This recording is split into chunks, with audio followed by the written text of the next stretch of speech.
It was a series of murders that would defy human comprehension. This is the worst case of serial killing in Australia's history. The revelations about the case would captivate and shock the nation. It's the stuff of horror movies. Torture, electrocution, decapitation, and at one stage, cannibalism. For the first time, we hear from the man who led the police investigation. All of the barrels were full of body parts. The difficulty was, how many bodies did we have there? And in a world exclusive, we reveal the footage taken by detectives as they entered the infamous bank vault for the first time. This is Snowtown, and the bodies in the barrels murders were crimes that shook Australia.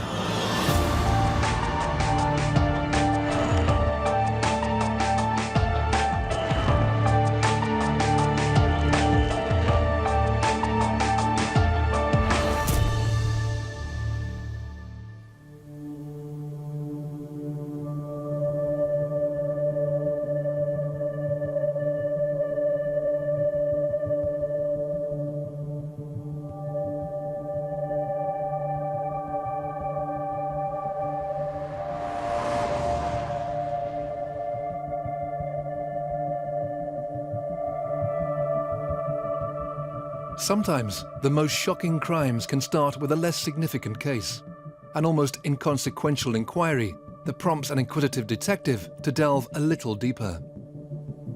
That was certainly the case with a routine missing persons inquiry in Adelaide, which would uncover a tale of torture, cold-blooded murder, and lead to Australia's most prolific serial killer.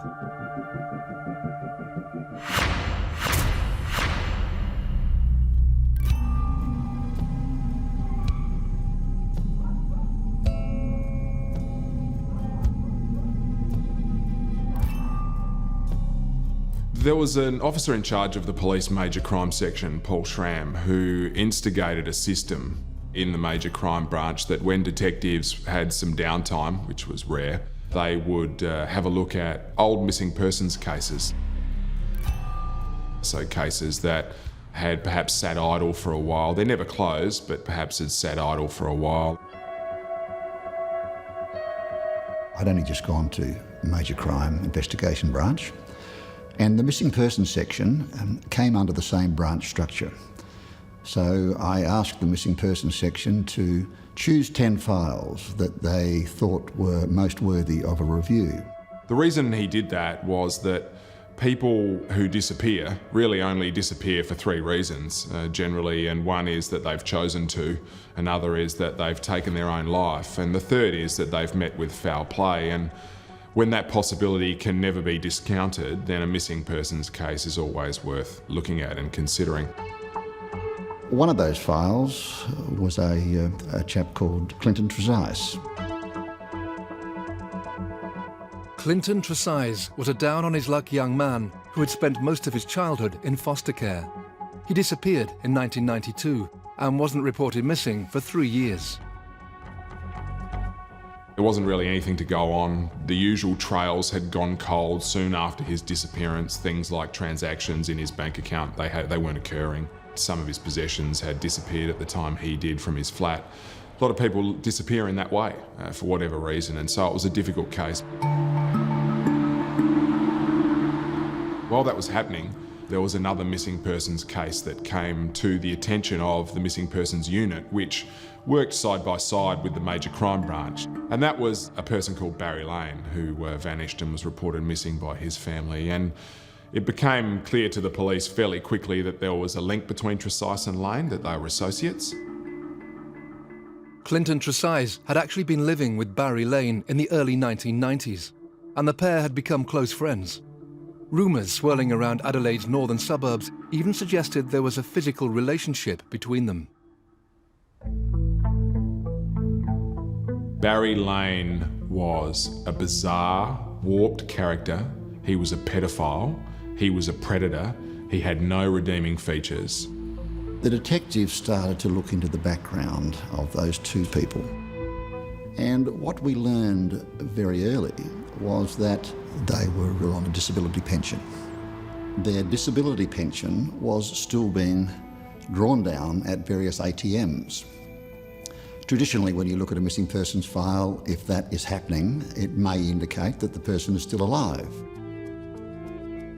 Investigators searched Barry Lane's bank account, which revealed that regular withdrawals were being made. For a missing person, that was naturally suspicious, but what was more unusual was that most were being made from a service station north of Adelaide.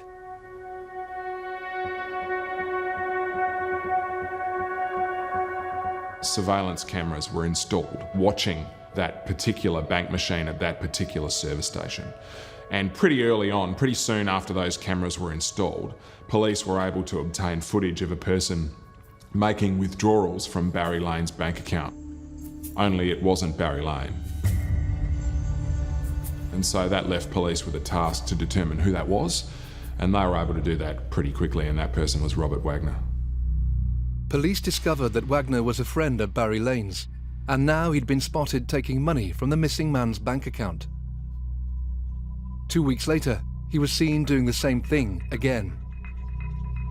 With Lane now missing for over 6 months, police decided to follow Robert Wagner, and the trail led to the home of a man who also knew Barry Lane. His name was John Bunting. They had been seen and were known to have frequented each other's homes, hung around in the same areas. The epicentre of that at the time was 203 Waterloo Corner Road at Salisbury North, which is where John Bunting was living with his then wife. And so the names John Bunting and Robert Wagner came up very early in those missing persons investigations. The pieces of the jigsaw were slowly falling into place.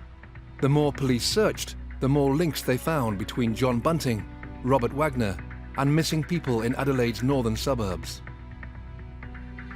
Slowly, a sinister tale was beginning to emerge, and in November 1998, it took another ominous turn.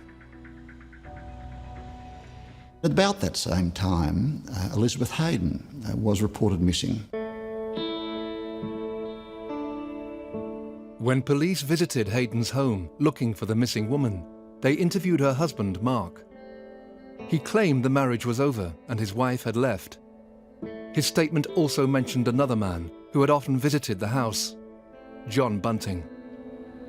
Suspicions of foul play had always surrounded the missing persons cases since the review had started months earlier. But now, detectives were genuinely concerned that there was much more to this than just missing people. Their worst fears were realized when they made a chance discovery at Elizabeth Hayden's home. They learned that there'd been a four-wheel drive, a Land Cruiser, that had been parked in her driveway. Some neighbours had seen it being loaded up, and it disappeared.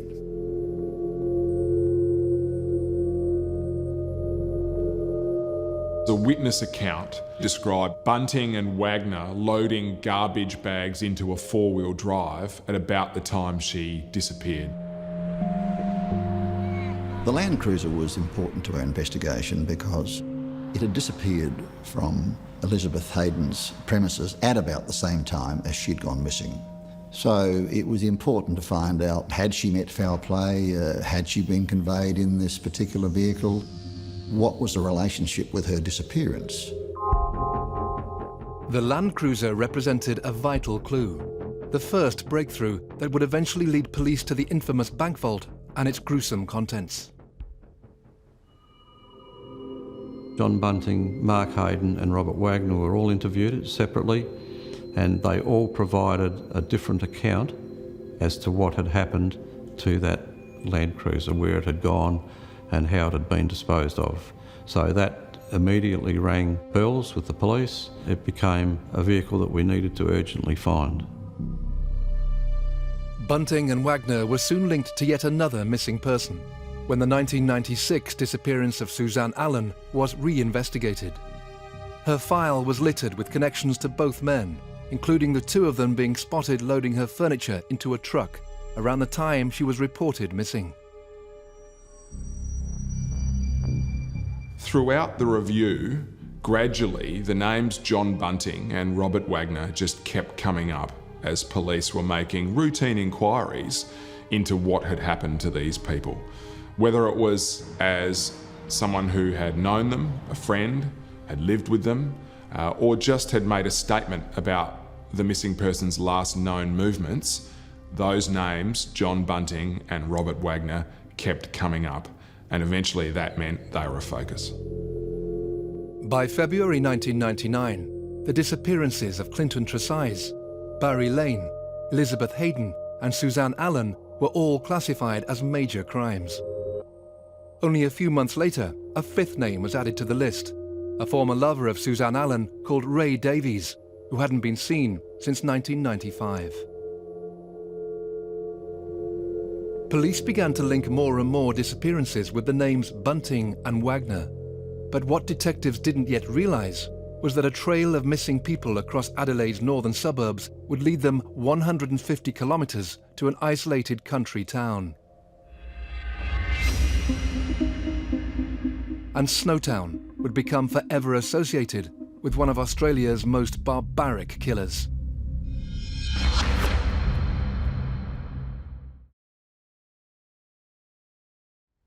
In February 1999, detectives investigating the disappearances of 5 people were focusing their attentions on Adelaide's northern suburbs, the area where the missing people were last seen alive.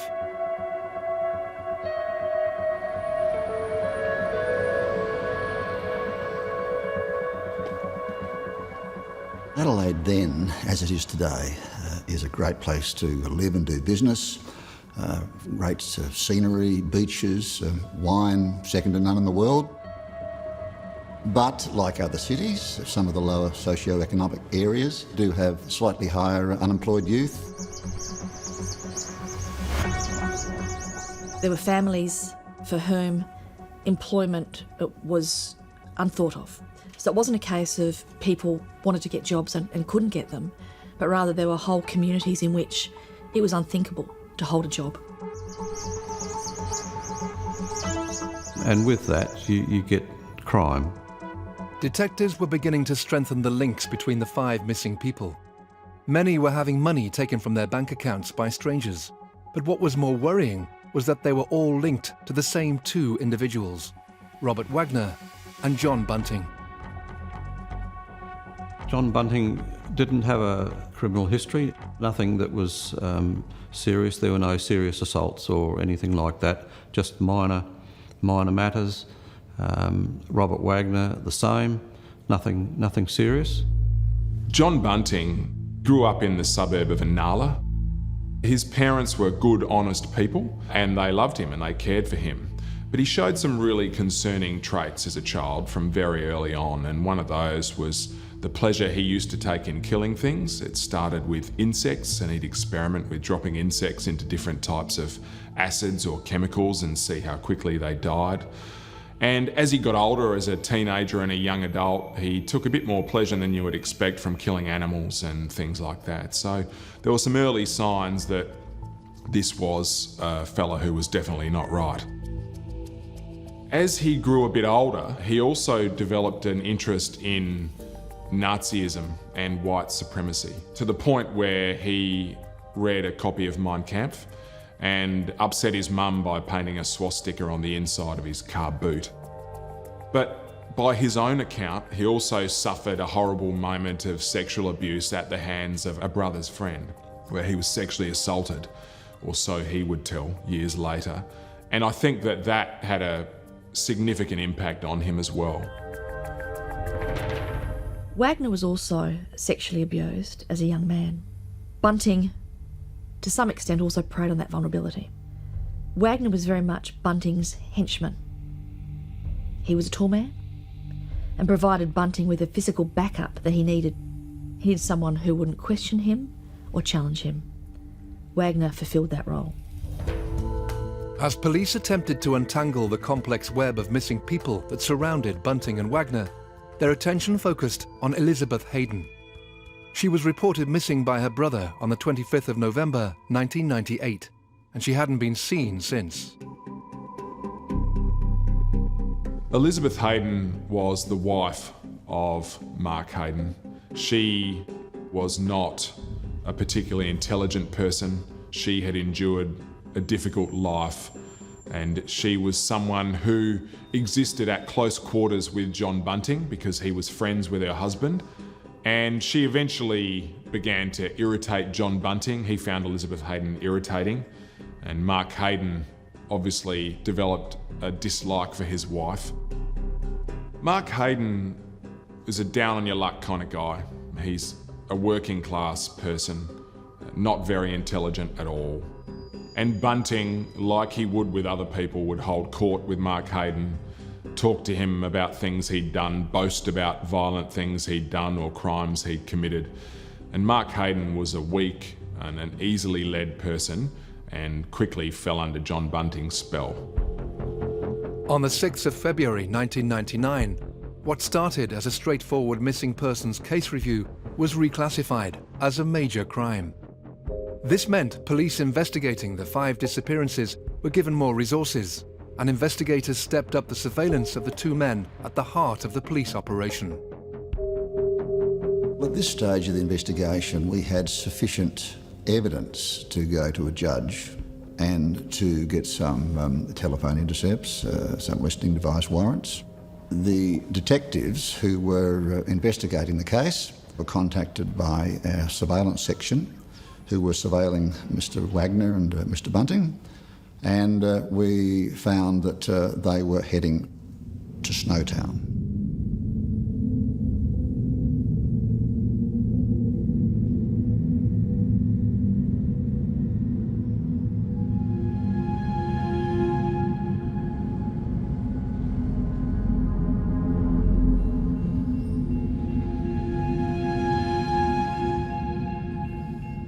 Snowtown's a small rural community about an hour and a half north of Adelaide.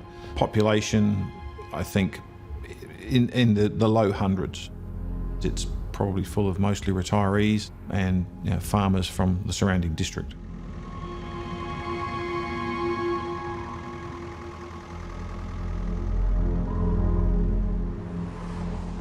Now, this was the first time that Snowtown had come to our attention. We'd learned that there was a person living in Snowtown that they were visiting. So it was that time of the investigation that we thought we should pay Snowtown a visit.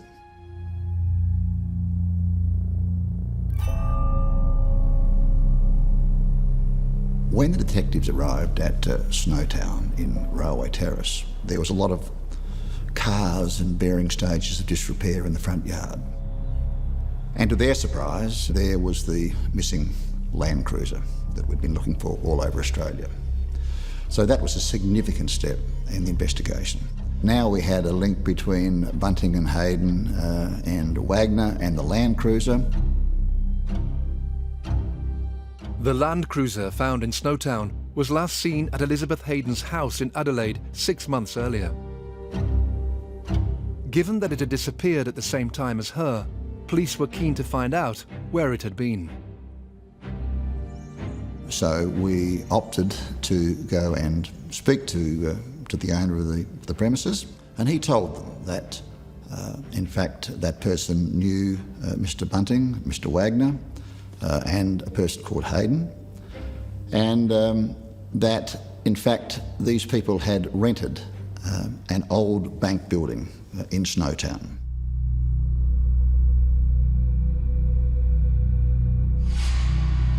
They then told the detectives that there had been some large black barrels that had been kept in the Land Cruiser, and those large black barrels had been moved into the bank vault.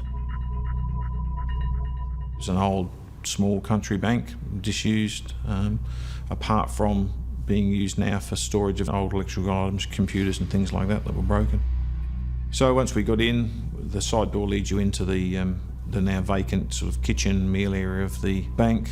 To the right of that was another door that takes you in to the area behind the bank counters. The vault door was then just to the left as you went in behind the counter. Once we got the door open, we were confronted with just a solid wall of black plastic that was sticky taped, or adhesive tape all the way around. Now we can reveal never-before-seen footage filmed as detectives entered the infamous bank vault for the very first time. So they undid the tape, just peered into the darkness of the vault, and they filmed 6 large black barrels, packets of rubber gloves, some bottles of acid. It was my first week on call, and I received a phone call from a major crime police officer who said, "Evening, Doc. I'm in a little place called Snowtown in a bank vault. It's lined by plastic and there are all these barrels." And so I said, "Well, is it hydroponic or drugs or something?" He said, "No, it doesn't smell like that."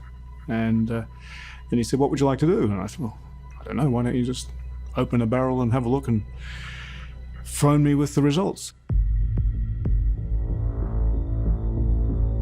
When I took the lid off the first barrel, I could see what appeared to be a mummified foot that was sort of sticking up. I could see the sole of the foot. There was dirty clothing and a hunched up item sort of filling 3/4 of this barrel. And about 5 minutes later, he phoned back and said there are human remains in them. I think at that stage we were all shocked. We knew as the case was developing that it was more probable that we were dealing with a homicide investigation, but it wasn't until we saw what was in the barrels as to it was definitely a murder investigation. We could see that there were body parts, and as the other lids were lifted off of the barrels, all of the barrels were full of body parts. The difficulty was, how many bodies did we have there?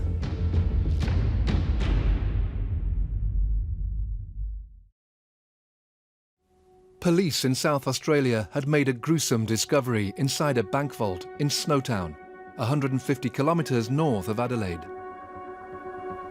In May 1999, 6 barrels containing a number of body parts were found, and police realised that a missing persons investigation, which had begun 2 years earlier, may well have just ended inside the disused bank. Firstly, we didn't know how many bodies were there. We could see that there were a lot of body parts, so we knew it was going to be a complex job for the forensic pathologists to literally piece it together. We also wanted to know who these people were. Were they the missing people who had already been reported, or were there other people who in fact had never been reported missing? As the forensic team got to work, detectives arrested John Bunting, Robert Wagner and Mark Hayden, the men linked to all the missing people. All 3 refused to say anything to the arresting officers. Immediately after the arrests, a press conference prompted phone calls into the police department. We received a lot of calls from Crime Stoppers, but one in particular was of particular interest. And that call basically said, "We think that you should go out to Salisbury North to a particular address because we think that you'll find a body out there." We used ground penetrating radar, which told us whether or not soil had been disturbed. And under a tank stand, we found such a place. So we commenced to dig there, and about 1 metre down, we discovered a number of plastic bags, which we subsequently learned to be the remains of Susan Allen. Only hours later, yet another body was found at the address in Salisbury North. The skeletal remains of Ray Davies, who'd been missing since 1995, were found buried in a disused cellar, and the name of the last known resident at the address came as no surprise to the police. The address where the bodies were found, Ray Davies and Susan Allen, was where John Bunting had been living. As investigations continued at the house in Salisbury North, the police forensic teams carried on the grim task of determining who was contained inside the barrels retrieved from the Snowtown bank vault. So one by one, we brought the bodies, still in the barrels, into the mortuary and took the lid off, and then we decanted the fluid, which left the remains.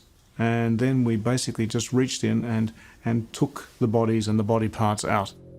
It was like a grotesque jigsaw puzzle in a way. They had used acid to try and dissolve the bodies, but you need a lot of acid to dissolve bodies. And bodies have a tremendous percentage of water content, and so the water really neutralised the acid. So the bodies were just sitting in this almost sterile, oxygen-deprived environment, and that's why we could actually get some identification. There were tattoos present, there were fingerprints still that could be taken, and also we could see some of the methods that it used to kill these victims. We had 3 cases that had ropes around their neck, and so that suggests that they were strangled with the ropes. They also had gags. There was also evidence of maltreatment. One of the victims had handcuffs still on. There were some thumb cuffs present in the barrel with him. One of the victims certainly had burns across the chest, and a couple of them had blackened areas, I think one on the scrotum and one on the feet, that could have been from burns as well. What had begun as an investigation into 5 missing people had turned into a multiple murder inquiry. Police had already established that 2 of the 5 were dead. With the 3 remaining individuals still unaccounted for, detectives were shocked when the forensic team reported there were actually 8 bodies contained in the barrels. Were the 3 missing people among them? And if so, who were the others? Just days after the arrests of the 3 suspects, Robert Wagner, John Bunting and Mark Hayden, detectives would find out the answer. We'd become aware in the investigation up to this point in time that there was a young man called Jamie Vlasakis, who was an associate of the other offenders. The identity of Jamie Vlasakis is still protected by a court-issued suppression order. Jamie Vlasakis, like a lot of people in this story, was a person who endured a horrific childhood. He was a young man who was born into a troubled family, whose father sexually abused him and then died when he was very young. At that point in his life, John Bunting walked in. John Bunting became a huge part of his life. He became the father he never had. Like so many other people that John Bunting exerted influence over, he was a shining light. He was a way out. He was a rescuer, a white knight, if you like. And that was the dynamic early on between them. So Jamie Vlasakis was right there, watching and listening as these events started to unfold. And as he grew older and became more useful, John Bunting involved him in his crimes. Over the course of several interviews, culminating in a 2,000-page statement, Vlasakis would recount a tale of death and destruction spanning almost 8 years. He would also go on to implicate someone else in the killings, himself. With that knowledge, and under the weight of guilt and shame and despair, he began detailing what he knew about all of the murders that predated his involvement, and then all of the murders that he took part in or was a witness to in some way. And what that did was provide police with a roadmap to this entire series of crimes. His statement would form the basis of the biggest criminal investigation in Australian history. From the first murder until the last, Vlasakis laid out who the victims were and how and why they had died, starting with Bunting's first victim, Clinton Trezise. Clinton Trezise was murdered by John Bunting. He was attacked inside John Bunting's house at Salisbury North. He was knocked down and he was attacked with a hammer and he had his skull caved in. Ray Davies, found buried in the garden of Bunting's house, was murdered in 1995 because he was suspected of abusing children. It emerged that Vlasakis' mother had helped in the killing. Suzanne Allen, also found buried at the house, died a year later. Bunting and Wagner admitted cutting up her body. Vlasakis could also put names to the bodies found in the barrels. To the shock of the detectives, those names included the killer's own family members. There was a suggestion by Jamie Vlasakis that his brother Troy Yude had molested him when he was young, and that angered John Bunting. He was at home, he was in his bedroom, when Bunting, Wagner Vlasakis and Hayden all turned up at the house, and then took him into the bathroom where he endured horrific acts of torture, burns, toes crushed with pliers, and was eventually murdered in there. As the horrific tale unfolded, the scale of depravity got worse. Fred Brooks vanished in September 1998. His mother had had a relationship with Bunting, and he wrongly suspected that Fred was a paedophile. The murder of Fred Brooks was truly horrific. It was very possibly one of, if not the most horrific of all of these crimes. He endured unspeakable acts of torture before he was finally murdered. He was burnt with cigarettes, he had his toes crushed with pliers, he even had a lit sparkler forced down the eye of the penis, and he was restrained as it burned down towards his own flesh. It was a truly horrific, enduring moment of torture, and so when he was finally murdered, it was probably some point of relief for a young man who must have known that he was going to die. Friends, too, died at the hands of the cold-blooded killers. Michael Gardiner died in September 1997 because Robert Wagner found his homosexuality offensive. Gavin Porter, an acquaintance of Jamie Vlasakis, was strangled to death in April 1998 because his drug addiction meant Bunting deemed him a waste. Gary O'Dwyer was targeted in October 1998, simply because Bunting said it had been a while since he'd killed anyone. There was also a sense that people were murdered as the killers covered their tracks, or they had simply outlived their usefulness. Barry Lane was a known pedophile.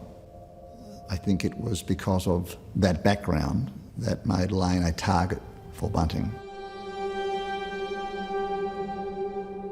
Bunting knew what Barry Lane was, in his own mind, right from the start.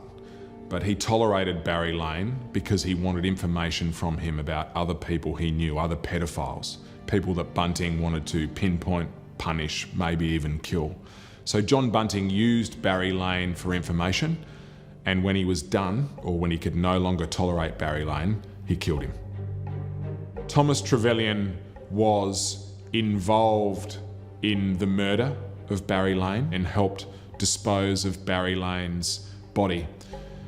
Thomas Trevelyan was a marked man from that point on because his behaviour was so erratic and so unstable that there was a risk that he would tell people about what had happened, and Wagner and Bunting knew that, and they killed him by hanging him to make it look like a suicide. Elizabeth Hayden, the wife of Mark Hayden, whose disappearance ignited the investigation, was also found in Snowtown. Killed because Bunting thought she knew too much. Her death marked a slowing in the pace of the killings as the police operation intensified. Tragically, the 12th and final victim was murdered as the net closed in on the killers. David Johnson was Jamie Vlasakis' stepbrother. David Johnson had an interest in computers. He wanted to buy a new computer. And he was told that there was a computer for sale at Snowtown. But that computer didn't exist. He was lured there, and when he was taken inside that bank building, he was ambushed by Robert Wagner and John Bunting. He was tortured into giving his PIN number of his credit card. Several of the offenders were sent off to a nearby town to test whether or not the information was in fact correct. And when they returned to the vault, in fact, David Johnson had been murdered by Bunting.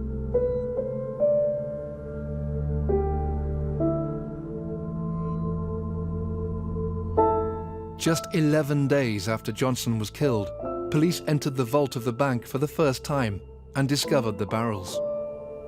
Now, with the victims identified, for the police the question remained what could possibly have motivated these murders. The answer to that lay in the dark and twisted mind of John Bunting.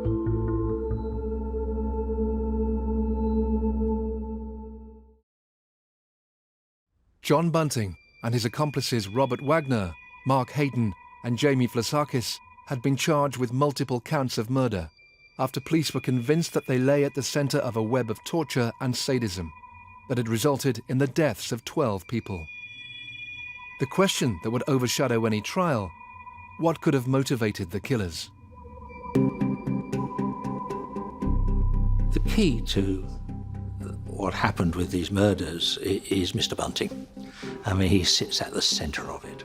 He had a hatred of people, pedophiles, homosexuals, and in fact, he was inferring that was one of the reasons as to why he was committing these murders. Bunting held himself out as a vigilante in relation to pedophiles. In his bedroom, for example, there on the wall there is this extraordinary plan or map with coloured wool going between all the points, and this is supposed to be the web with all of the connections between these people he's identified as paedophiles. He believes when he walks down the street that he can just see someone and know they're a child molester.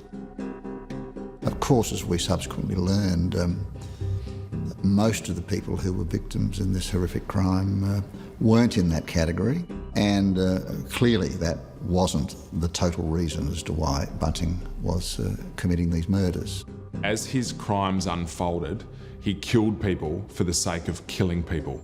The first murder is a quick attack with a hammer. He caves in the skull of his victim. By the time you get to the 6th, 7th murder in this crime series, John Bunting is binding people, torturing them, crushing their toes with pliers, burning them with cigarette lighters and sparklers. John Bunting loved to inflict pain. He enjoyed torturing his victims, and it culminated in the bit that he relished the most, and that was killing them, taking their life. But what exactly enabled John Bunting to manipulate and even encourage his associates to commit such shocking crimes? Bunting clearly had an ability to attract certain kinds of people, to convince them, and to establish himself as a powerful leader within that group. But you've got to remember, the group that he established himself within, they're a very vulnerable bunch of people. He surrounded himself by the weak, the vulnerable, and those who'd been abused. People who are desperately looking for someone, really, to look after them. He's someone who takes great delight in power over other people. Not just power over his followers, but when you look at the terrible torture and killing that went on, this wasn't simple murder. These were the most dreadful, extended sessions of torture. And that's also about exerting power and control. Police investigating the bodies in the barrels case, as it was now dubbed, had uncovered what they alleged were 12 brutal murders. Now, in December 2000, the committal hearing began. Designed to test all the evidence before trial by jury, the process would involve almost 70 witnesses. There was an enormous amount of information, an enormous amount of evidence that we had against these offenders. Something like 2,000 witness statements, almost 5,000 exhibits. 6 months into the committal hearing, and with the whole of Australia, if not the world, watching, news broke of a dramatic development in the case. On Thursday the 19th of June 2001, Jamie Vlassakis pleaded guilty to 4 counts of murder and was sentenced in Adelaide Supreme Court to 26 years for his part in the killings. He accepted his punishment and went on to become the star witness against his co-accused.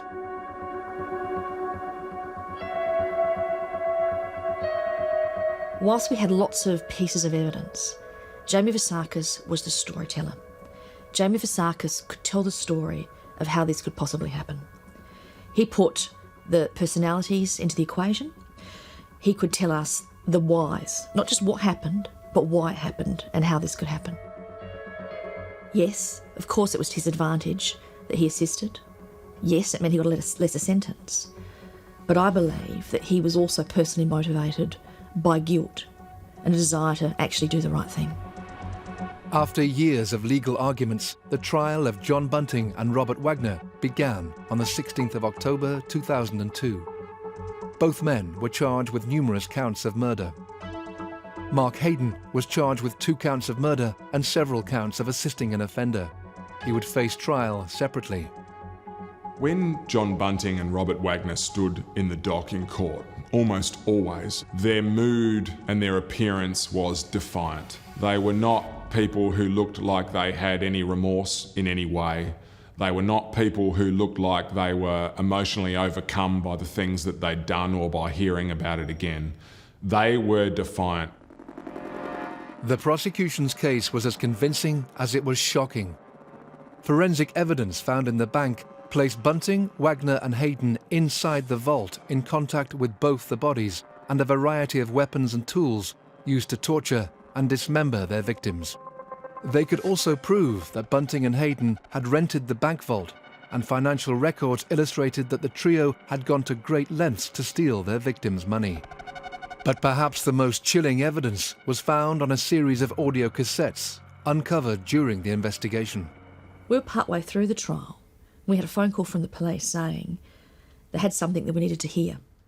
And that was a tape recording which purported to be the voice of Susan Allen.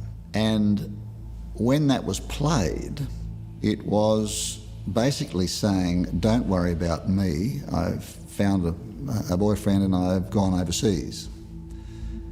And in fact, we found some witnesses later on that had listened to that tape in a telephone call, and they believed it to be the missing person.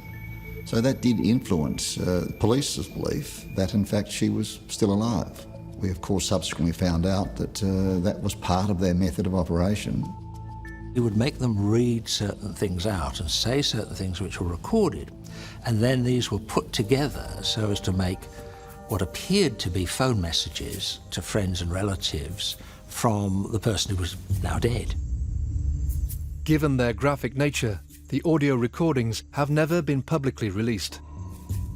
And also, of course, he extracted information from them about their pensions and their bank cards and things like that. So there was a small element of the pragmatic thief, but a large element of the vile sadist. During the trial, the jury had to hear about the most horrific details in terms of what happened to these victims. That involved torture, electrocution, decapitation, and at one stage, cannibalism. It was following the final murder in this crime spree, and that was the murder of David Johnson. And Robert Wagner and John Bunting removed a portion of his flesh in the bank vault at Snowtown and took it across the road in a plastic glove to their friend's house and told him that they had some roo meat to cook. And they fried this piece of flesh in a fry pan on the stove and cut it up and served it not only to themselves but also this friend of theirs. And he ate it and they ate it, and it was a disturbing moment, but the friend didn't know what it was. The prosecution rested their case after 174 days of arduous and extremely graphic detail. In comparison, the defence team contesting the charges took just 18 minutes. If the court or the media expected to hear any revelations from the killers themselves, they would be disappointed. At the conclusion of the prosecution case, each of the accused were entitled to give evidence. Both elected not to give evidence and remained silent. On Monday, the 8th of September, 2003, the jury reached their verdicts. Bunting and Wagner were found guilty on all counts, except the murder of Suzanne Allen. On that count, they couldn't reach a verdict. Bunting and Wagner claimed that she had died of natural causes and they had buried her. The evidence wasn't solid enough to prove otherwise. The judge commented that they had been involved in killing for pleasure. There was little likelihood of their rehabilitation. So 2 of the offenders, Mr Bunting and Mr Wagner, were sentenced to life imprisonment without parole. The jury verdicts confirm Bunting and Wagner as Australia's worst serial killers. Theirs was a remorseless and relentless campaign of murder. In my view, Justice Martin adopted the only course that was really open to him. The crimes that were committed were so horrific, so beyond human comprehension, that these men can never be released back into the community. Mark Hayden was eventually convicted of assisting in the murders. The jury were not satisfied that he had been involved in the murders himself, but were satisfied that he had certainly assisted in them. As a consequence, he received a sentence of 28 years. One of the forgotten victims in the whole sordid saga is the very place that has become inextricably linked to these crimes. The reality is that an old bank in a quiet country town has now in many ways become a shrine to the victims of Australia's worst serial killer.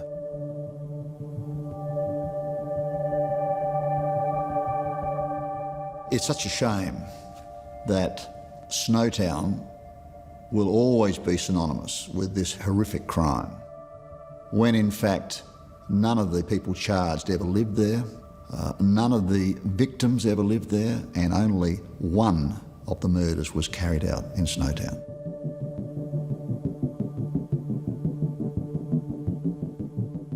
It's a terrible shame that Snowtown has been labelled now with this terrible stigma attached to the Snowtown murders. It is a small rural town that already was in decline, and the people there lived quiet lives and didn't need the attention of the world that they got.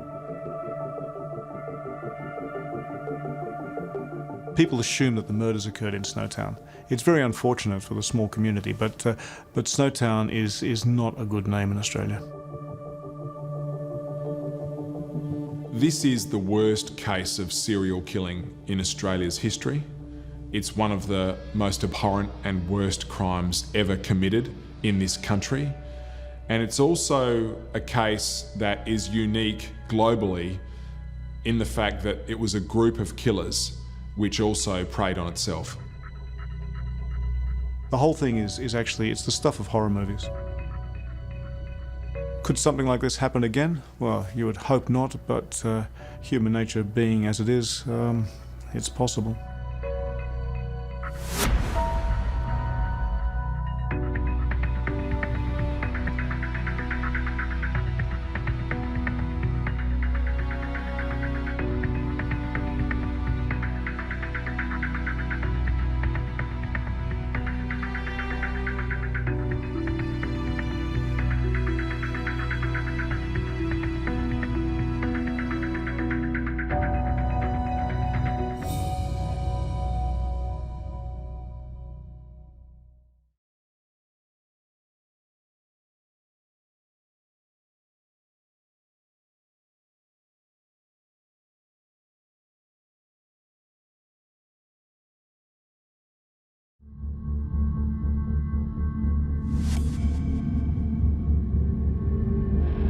It was a crime that would stun the nation. It's now 9 days since 2 teenage girls disappeared from southern New South Wales.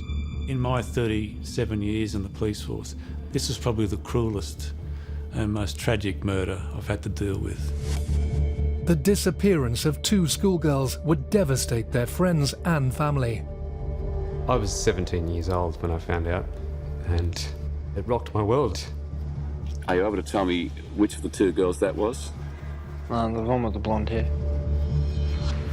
The fate of Nicole Collins and Lauren Barry, and the appalling manner of their deaths, would confound the press and public alike. Over the next 9.5 hours, Lauren and Nicole were repeatedly raped by both men at various points. I said, you know, how did they die? She said, oh, throats cut. I said, who killed them? I killed both. The case of the Beager schoolgirls was a crime that shook Australia.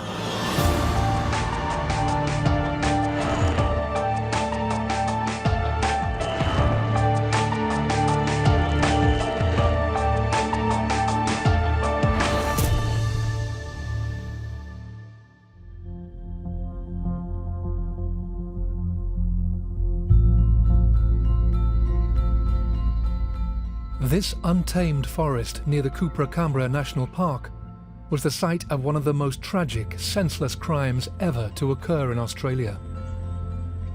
In October 1997, two young friends, 14-year-old Lauren Barry and 16-year-old Nicole Collins, were taken to the forest and brutally murdered. The events that led the two girls to that wild and remote location began on the 5th of October 1997. It was a beautiful afternoon on the Sapphire Coast in New South Wales, and a group of teenagers were camping just a few kilometres from home.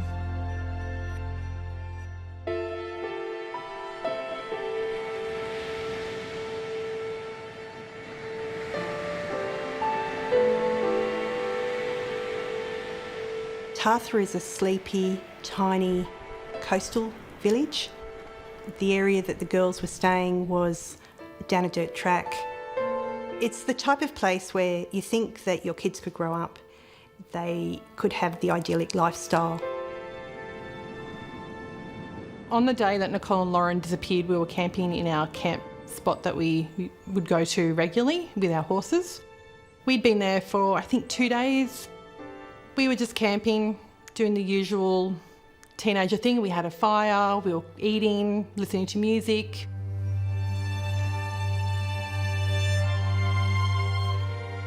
These were teenagers.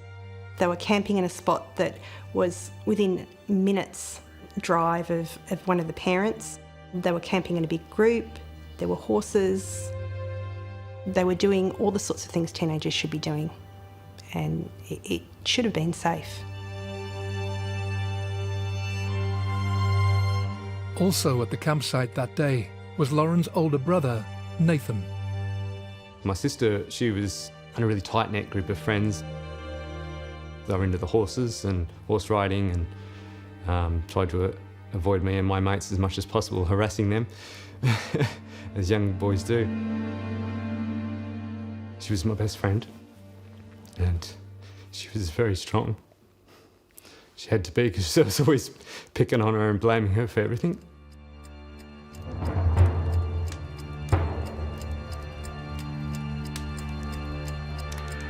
Nicole had actually recently broken up with her boyfriend, and she wanted to go and see him and see if they could, reconcile their relationship. Sarah and I both had our boyfriends there, and they didn't, and they were feeling quite excluded, I think. They were talking about wanting to leave and go to our friend Michael's place, because that's where Nicole's ex-boyfriend was. So Nathan had come out to visit us that day. He'd driven out, he was older, he had his own car, he had a licence, and then he was leaving. And as he was getting into the car, I thought, quick, get up now, tell him that girls want to go with him. If you don't, you're going to regret it. But I was like, my logic brain ruled that out, like, that's stupid. What are you going to regret? Like, what's the worst thing that can happen? The urge was so strong in me to get up and tell him, wait, stop, the girls are going with you. A few hours later, it was dark, and the girls decided that they really did want to go to the party, and they were going to walk there. They had a torch, they had a bottle of Coke with some Jim Beam in it, because we were classy. And they set off walking. I never thought that they would ever actually get there, because it's a really long walk. So I thought they'll probably get to Nicole's house, which was the closest house, and go, too hard, and just sleep there. So the last thing that I said to the girls before they left the campsite was, where are you going? Which Nicole said, I'm going to fix up my life, which obviously now, looking back, is ironic, because she never got the chance.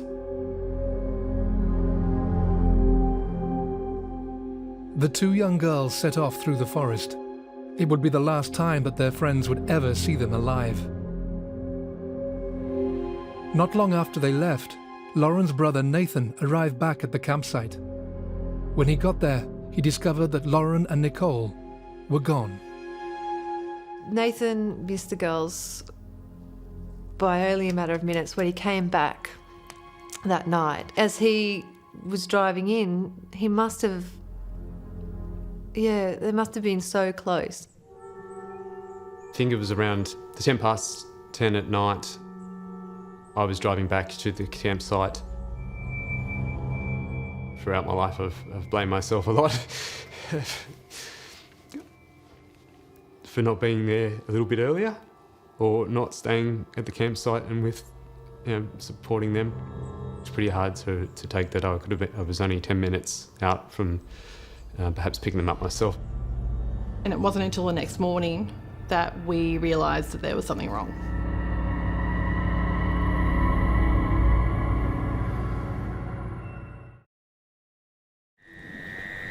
On the night of the 5th of October 1997, two schoolgirls, Nicole Collins and Lauren Barry, left their friends at a local campsite and headed off through the bushland towards a party a few kilometres away.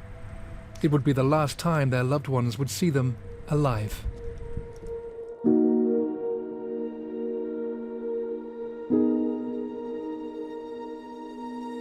Nicole was very outgoing and very social and gregarious, and she would just go and make friends. She always wanted to be with people and doing things and going out and having fun. I first met Nicole when I moved to Beager from Canberra. I was in year 7 and I'd just come from a school where I was actually bullied. So I was very vulnerable and didn't have any friends, didn't know anybody, and I was just sitting at school, by myself, and Nicole came up to me and said, "I love your shirt." I was like, "Oh, okay, thank you." And from that moment on, just instantly like that, we were friends. Lauren was much more shy. She was a lot like me. We were both introverts. We bonded, and I don't think I've ever had a friend like her that we just understood each other at some level. It was just a connection that we had, and everything that we did was funny. We were hilarious. We cracked each other up, and she was such a great girl.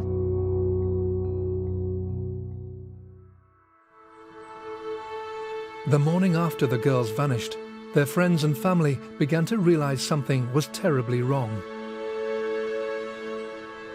My parents asked me where Lauren was, and I said, "Isn't she here? Hasn't she come home?" They headed this way in the evening.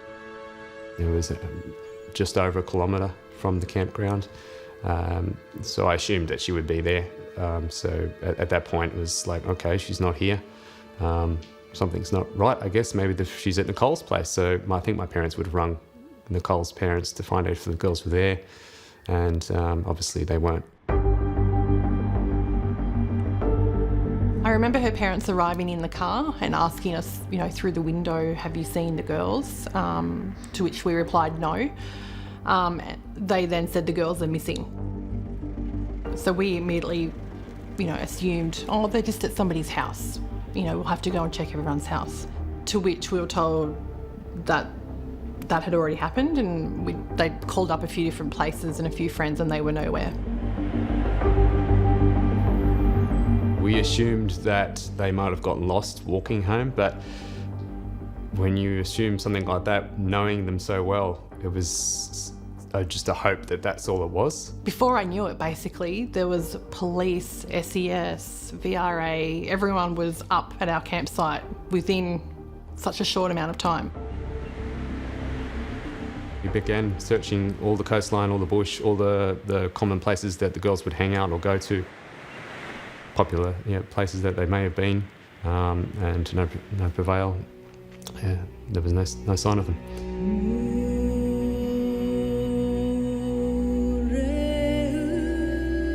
It's now 9 days since 2 teenage girls disappeared from southern New South Wales. Lauren Barry and Nicole Collins have seemingly disappeared from a camping trip without a trace. It's a pain that can't be described, I don't think. A total loss, emptiness.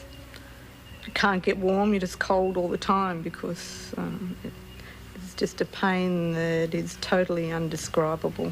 Until you've been through it, you have no idea what it's like.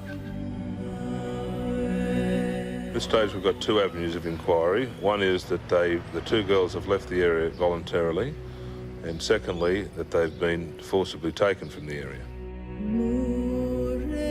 Going through a lot of heartache. Just don't want it back. I don't care what I have to do to get it back. After 3 weeks of desperate searching, the only sign of the two girls was a surf jacket with a checked pattern found by a dirt track at the local rubbish tip. The jacket belonged to Lauren Barry, but initial forensic examinations provided no clues, and with little else to go on, police made the extremely difficult decision to wind down the search.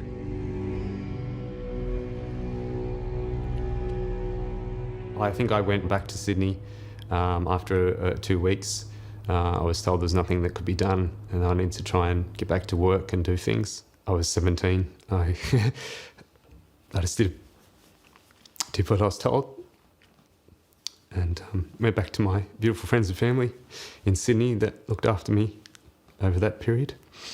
And I think the police at that point, after 2.5 weeks, started to wind down the search in the area and started to change into more of a detective sort of trying to look into evidence and find out where they may have ended up. Mark Winterflood was one of the detectives left in the area, tasked with finding any clues that might help determine the whereabouts of the two girls. There was a number of lines of inquiry, 8 or 9 of them, and we had them all listed on a whiteboard in the meeting room.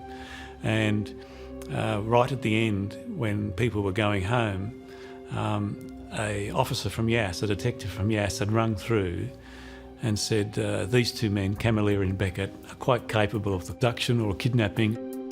Camilleri and Beckett were a two-man crime wave. Camilleri was a standover man and Beckett was his lapdog. Beckett was known to sometimes sleep on the veranda out the front of Camilleri's house, waiting for him to tell him what to do. So Camilleri would send him outside and Beckett would go and sleep and wait for him there. My first impression of Lindsay Beckett was that he was a quieter individual, easily led. He was a criminal who had 50 plus prior entries and very much out of control in the little town of Yass where they lived. Beckett's mother had him when she was 15. He never knew his natural father. He was the child of a rape. He grew up in a really violent household. He was renowned for bar fights that he was involved in. Leslie Alfred Camilleri was a career criminal who was born in 1969 in Liverpool, Sydney. He had 146 convictions. Both Camilleri and Beckett are heavy speed users. For people who are not familiar with speed, it's a drug which keeps you wide awake, and these guys could go 3 or 4 days without sleep, have 2 hours sleep and do it all again. That's the nature of the drug. These two career criminals began to fall under the spotlight in connection with the disappearance of Lauren and Nicole. Having ruled out other suspects, police decided to pursue the lead, and it proved to be a wise move. When the original team was sent home, there was this one line of inquiry left to look at Camilleri and Beckett. We then received further information from Yass that they had met with an informant, and all the information was that he'd had a conversation in a room with Camilleri and Beckett, that it was in the newspaper, and Camilleri had said words to the effect, "I bet the cops try to pin this on us." And we thought, that's a strange thing to say if you had no involvement whatsoever. So we raced up there and we decided we would interview Mr. Beckett. It was on that trip to Canberra that I was with another officer, Detective Stuart Gray, and in the early stage of the investigation, he had taken a statement from a fellow who had noticed on the hill at Evans Hill the next morning a large television set beside the road which was a light pink in colour. And then another person had also noticed it, who'd been surfing that morning, but later in the morning it had disappeared and no one could understand why. While we're on this trip to Canberra to speak to Mr. Beckett, Stuart Gray had said to me, you know, it would make sense if you're putting 2 girls in the car, you'd leave the TV out because it's just physically not space. And I really didn't think there was much in that at the time, but we sort of kept it up our sleeve. Seated opposite us on the other side of the table is Mr. Lindsay Beckett. Lindsay, do you agree that apart from the three people I've described, there's no one else in the room? That's correct. And do you agree, just looking at the monitor there, it's 11:58 and a number of seconds? Yes. Okay. We met Mr. Beckett and had quite a long conversation with him. He was the most relaxed person I've ever met. He actually had his feet up on the chair in the interview room as if he just didn't care. I held back the question about the television till quite near the end, and you could sense there was a change in his demeanour. He was obviously a bit uncomfortable when that came up and didn't have a good answer. Can you recall the television being in the back seat at all at that time?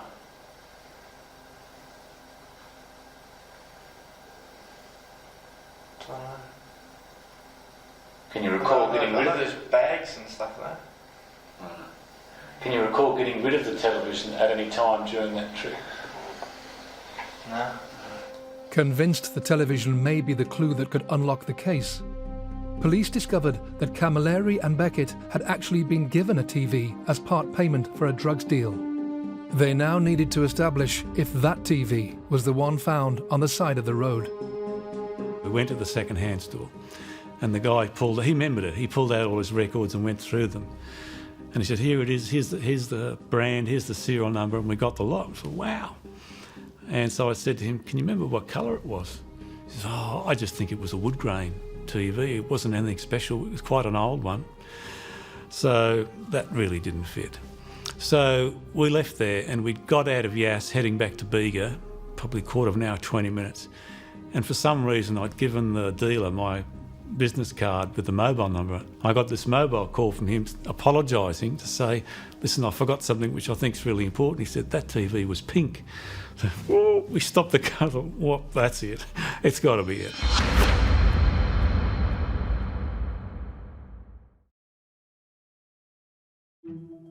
Detectives investigating the disappearance of Lauren Barry and Nicole Collins had discovered a vital clue in the hunt for the missing schoolgirls.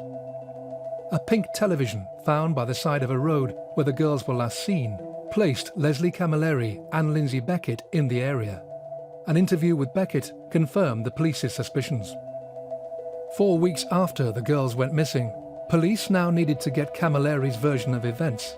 And, as luck would have it, he was already in the hands of the law. In custody for a breach of bail, Camilleri was interviewed by detectives. They applied the same technique they had used with Beckett, keeping their information about the TV to themselves until the right moment. During the interview, Camilleri started to spin a very vague story about where they'd been and what they'd done. And then at the penultimate moment, he asked him about, and did you have a pink TV in the car? Well, Camilleri just went absolutely silent, and it was like a minute silent. He just didn't know what to do and then said, I'm not talking to you any further. After the interview, Camilleri had gone back to his cell and was banging his head against the wall crying, saying they know about the television, and had to be sedated. And it's the first time I've ever had a prison psychologist contact police to say, I think this is significant evidence that you should know. Detectives sensed that Beckett was the weaker of the pair and their best chance to crack the case. They were right. We got Beckett out of custody at a police centre in Canberra, got him to an interview room, and before going to the room, I'd actually obtained 2 large photos of the 2 girls. And before I even said anything, I just pulled them out of my folder and placed them right in front of him. They were big A4 pictures. And he just saw the look in his eyes and he turned them over straight away. I thought, all right, we're on. So I quietly went through the story with him that I knew, that I could show where he was, that they were involved, and that Camilleri was no longer loyal to him, and that today he had an opportunity to show us what had happened. And I said, Camilleri's going to be made this offer later today. He may choose to take us there, he may not. At one point, Beckett left the room for a cigarette. As they discussed the progress of the interview, the key question the detectives faced was whether they'd done enough to turn their suspect. Moments later, they had their answer. I'd barely finished speaking and Beckett came at a fast pace down the corridor, straight into the room, and said, I'll show you where they are.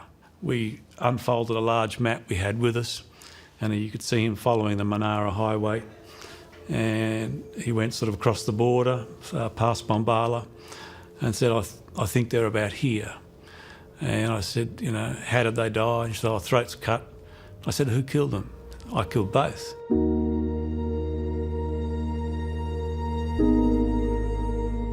Beckett proceeded to give a full statement, and before long, he was taking detectives on a sinister road trip, pointing out where knives had been dumped and bloodied clothing had been burnt. Hours later, the group arrived at Fiddler's Green Creek, an isolated area of forest just over the border into Victoria. They were almost 200 kilometres from where the girls were last seen.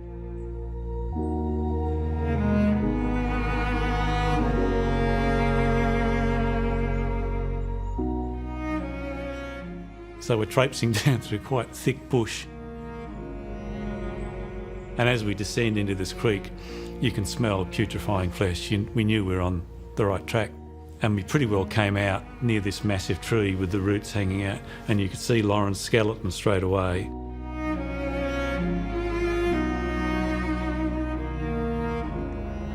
This is a electronically recorded interview between Detective Sergeant Mark Winterflood and Lindsay Beckett. Just across the creek and slightly upstream, we came to an area where there's a large tree fallen across the river. Yep.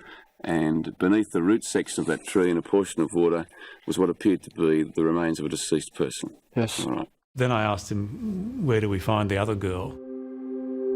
Only a few metres away, police discovered the remains of Nicole Collins. You led us to an area there which we searched, and we later found what appears to be the remains of another deceased body next to a small tree. Yep. Okay, and you indicated that to us? Yep. Okay. And are you able to tell me which of the two girls that was? The one with the blonde hair. And spectacles? Yeah. Right. At the time that she died, was she wearing spectacles? No, she didn't have them on. All right. Do you know what happened to them? They should have been there. They're somewhere near there? Yeah.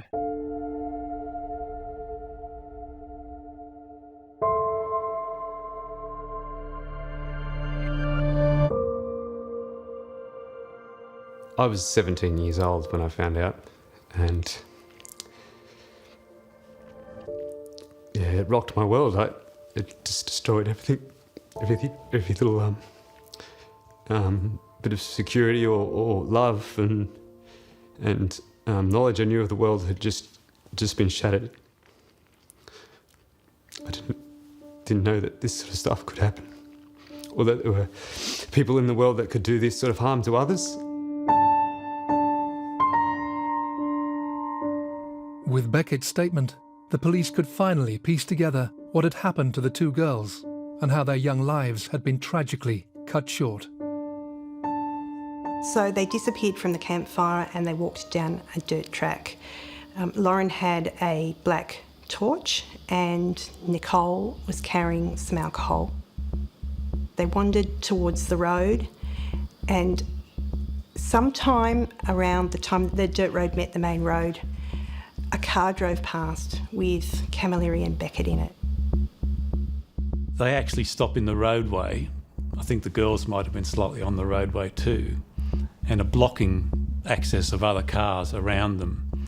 And then as they get talking to the girls, they move the car off. And it was never really clear to me whether they were forced into the car or whether there was some duress involved. I suspect there was some duress involved. But for whatever reason, both girls get in the car. If you were to ask anyone that knew these girls, they were very young girls. I still believe to this day, it doesn't matter what was said or what people may believe have happened, or you hear stories of people hitchhiking and getting into cars or being influenced to do things. They were very young. And if you ask anyone that knew them, they were very innocent, and for fear of their lives, I think is the only way they may have been coerced into the vehicle. The mistake the two men make is that the car is full of stuff. So while they're talking to the girls and trying to induce them into the car, they take this television out and put it beside the road and move clothing and other stuff into the boot. So the girls then get into this car. What they don't realise is that both doors were inoperable. And so once they were in, they were locked in. According to Beckett's version of events, after spending some time driving around looking for a beach party, the pair asked if the girls wanted to go with them to a festival in Beager. The girls supposedly agreed, on the condition that they could tell their friends where they were. The girls wanted to go back to their campsite. They drive along the dirt road towards White Rock, which has these sort of speed humps to stop cars going in. Camillary's car scrapes. He flies off the handle. They both produce knives, and from that point on, the girls are kidnapped. They come out of that road, go back onto the Snowy Mountains Highway, and then travel back onto into Callaroo itself, and then they turn left down a dirt road, which leads towards Beager Tip and south towards Merimbula.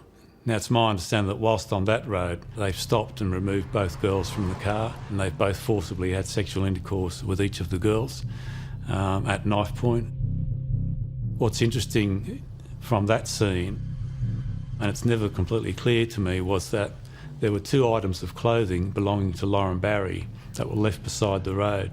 Now, whether that was the actual scene of the sexual assault or whether that was Lauren throwing it out the window as a indicator that we've gone south, I really don't know. But nevertheless, when they were reported as missing, that was the first thing that was found, was a shirt and a jacket belonging to Lauren Barry.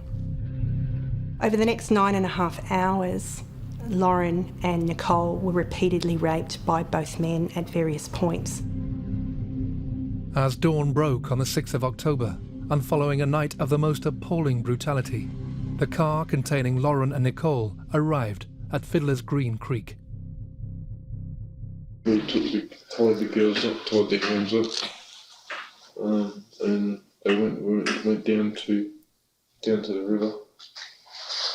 For the sake of the record, I'm showing Mr. Beckett 2 colour photographs of Nicole Collins and Lauren Barry. It was her jeans. Right. Yeah.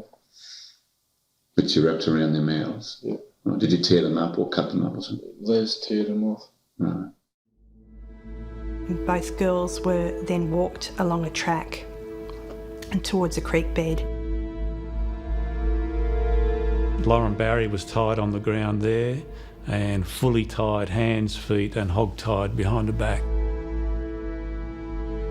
And then Beckett took Nicole Collins up a sort of a steep embankment that's about, I suppose, 10 metres away. And up the top, he tied her with her hands behind the back at a tree and her feet were tied. Camilleri leaves, instructing Beckett how to kill them. Drown this one and stab that one. Camilleri goes back to his car. One was restrained on the ground, one was hands tied behind the back to the tree. To the tree, yeah. Okay. And to your knowledge, Les got to the car before anything happened, is that right? Yes. Right. And he'd given you instructions of what he wanted done? Yeah. Okay. Beckett then drags Lauren into the creek. It's quite shallow, but at this little corner where they were, there was a very large tree that had fallen in the water with its roots exposed, and there was quite a deep sort of hollow right there. So he's dragged her in there and she's kicked and struggled and sprayed him with water. He began to drown Lauren, who fought for her life, and stabbed her to ensure that she was dead until she stopped moving, while Nicole watched from the tree. Then he's left there and gone up this embankment. He comes up behind Nicole, stabs her in the throat, and then she dies. He then walked back to the car. Camilleri had returned to the car by that stage, and Camilleri asked him, "Did you see the demon? Did you feel the demon?" They got in the car. Beckett slept until they reached Canberra, where Camilleri instructed him on how to burn the ropes and the bloodied clothing, and then they went and threw the knives into Lake Burley Griffin and then went home.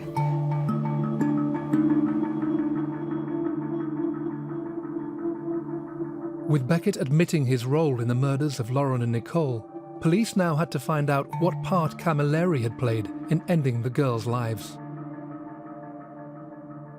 After the interview with Beckett, Detective Sergeant Meagher, instead of coming to the scene, had gone to Goulburn Jail to take on the interview with Camilleri. During that interview, Camilleri put forward a version of events that he had been in the car. Yes, some girls had got in, he'd fallen asleep, had no real recollection. Beckett came back to the car with blood on, etc., etc., distancing himself from anything to do with the murders. Despite the denials, Beckett's statement was enough for police, and both men were charged with murder. But now, detectives faced another challenge: how to prove Camilleri was responsible when he wasn't even present for the killings.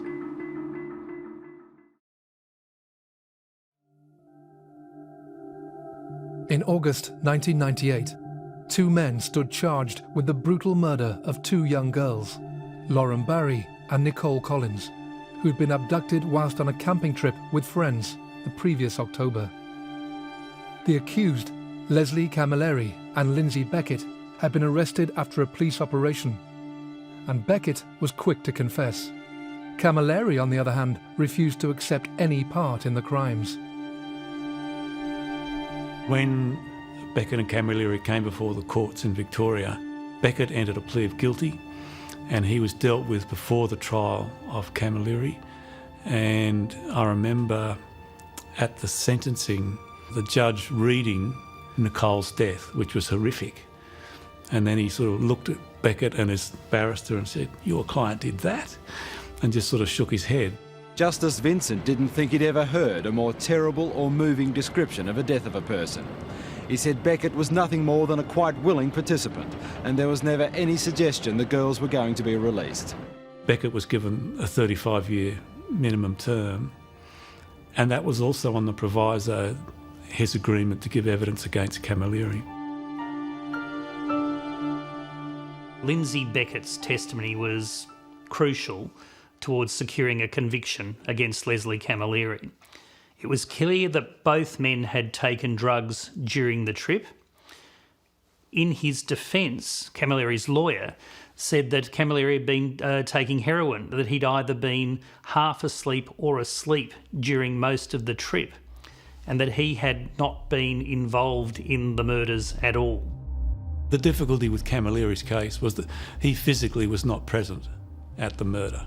So the onus was on the prosecution to demonstrate the level of control that he had over Beckett, and that Beckett was acting at his behest in killing the girls. And from a legal position, that's quite a tough call.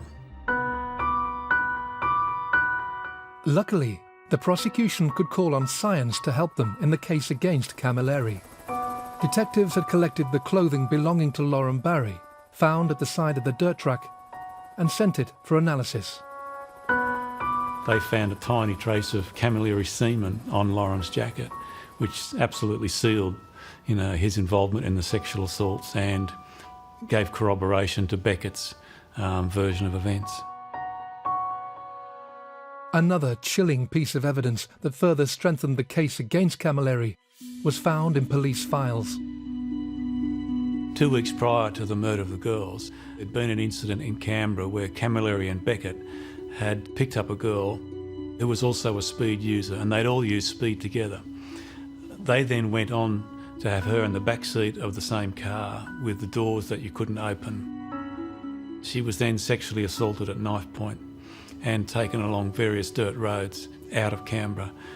And at one point, she was quite desperate and said, "I need to go to the toilet," which was a bit of a ploy. And when they opened the door for her, she ran, and she ran and ran and ran to a wombat burrow where she hid herself. And they were searching through the bush with their knives trying to find her. She then goes to a farmhouse, makes the complaint. Police arrive, arrange for her to be forensically examined and to make a statement. The victim of that ordeal ultimately chose not to give the police a statement, and she disappeared. Her case was shelved. That was until the Beager detectives managed to track her down and convinced her to speak to them.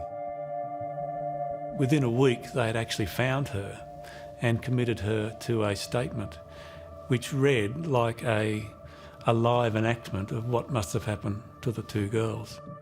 She established their way of operating. So they had picked her up from the street. They, on her account, had sexually assaulted her, so it seemed to show that they at least had a way of operating that seemed quite similar to the way they operated in the case of the Beager schoolgirls. Her evidence of surviving the sexual assaults and running away at knife point, in New South Wales we call it tendency evidence. In other words, the person has a propensity to do that sort of violence. So demonstrating that in Camilleri's case was compelling. For the friends and relatives of Lauren and Nicole, the trial represented another terrible ordeal that they had to face. I remember my father holding me back, and also a security guard behind us holding me back, and just listening to the story and someone reading out what he had done to my sister and Nicole. Every word was like a dagger in your body, and I was sort of feeling everything she went through, both the girls went through, and trying to fathom and understand what it must have been like. It just tears open the wounds even more. They hadn't even had a chance to heal.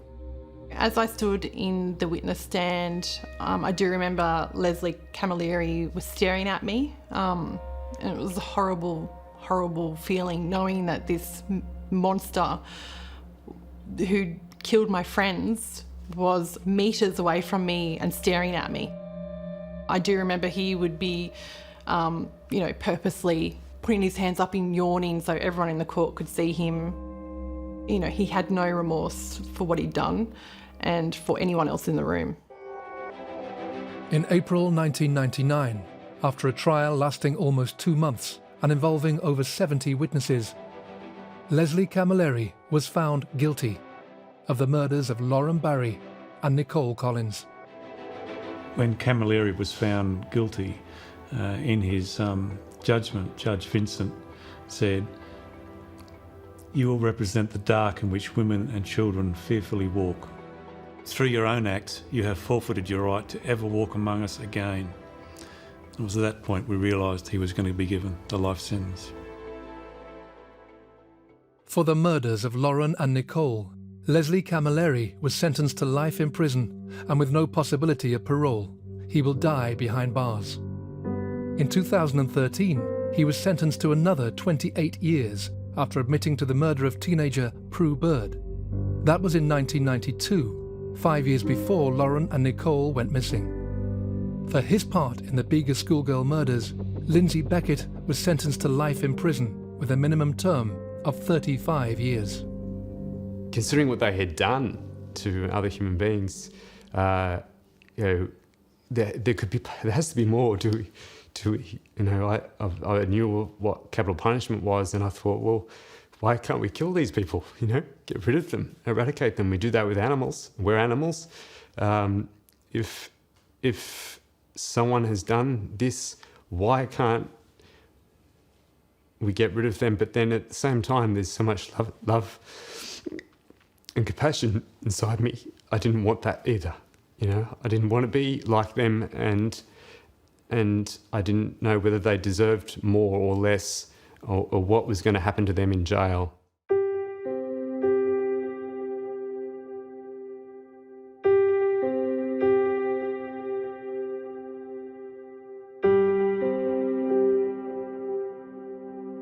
What compounds the anguish for the victims' families is the truly unbelievable timing of the crime. That the girls emerged onto the highway precisely as two of the most dangerous men imaginable were driving past. Perhaps if they'd been just 30 seconds later, they might just have continued walking. They might have gone on to live out their lives.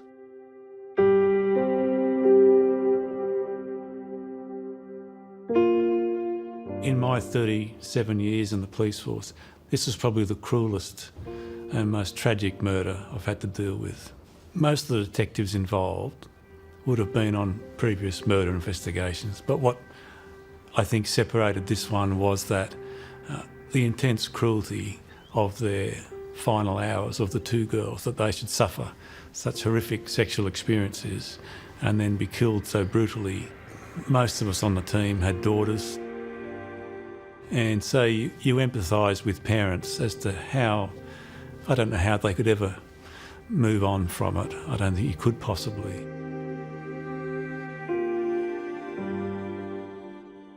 What I'd say to them if I ever saw them again is that I'm really sorry. And that's the hardest thing for me, is the guilt. Living with the guilt that we couldn't save them. That they were in that car for so long, waiting for someone to save them. I didn't save them. Living with the guilt of that, feeling that I let them down. And it was a betrayal of sorts, that they were my friends and I couldn't help them when they needed help the most. I find it really hard to focus on anything, even day-to-day tasks, getting out of bed and caring for my lovely family, my two young boys, because I feel very broken inside. They will live in my heart forever. I will absolutely never forget them. Not a day goes by where I still don't think about them.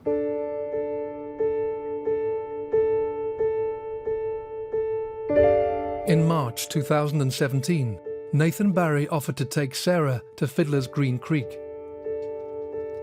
It was the first time she had visited the place where her friends had died. So if you want to follow me down here, and I'll take you down to the site.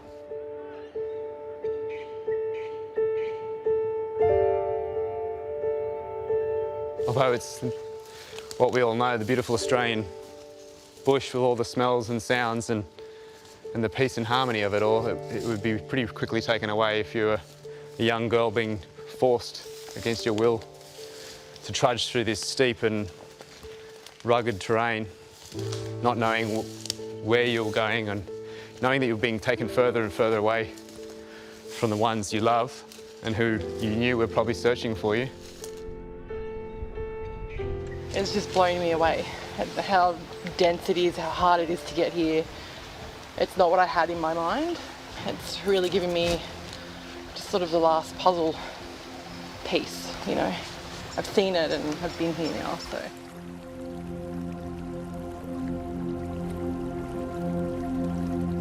The legacy of this case will be, we need to stop victim blaming, because it's never, ever, ever the victim's fault.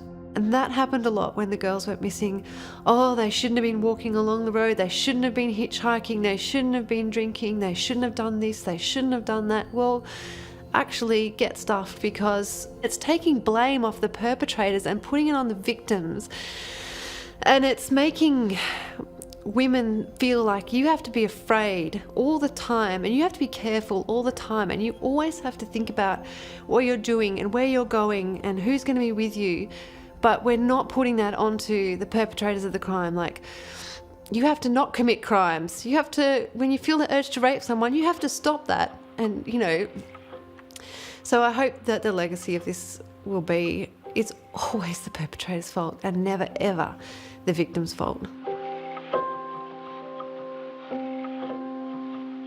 I guess my message or anything I could say to everyone that's perhaps listening to this in the world, and however they're receiving it, from whatever background or race or belief or philosophy they have, is that I think we need to create more community within society, stop being so judgmental and selfish, and have gratitude for what we have. And the biggest thing is we have each other. We're all human beings and we need to turn around and hug each other a lot more regularly. That's the biggest thing. We're not hugging.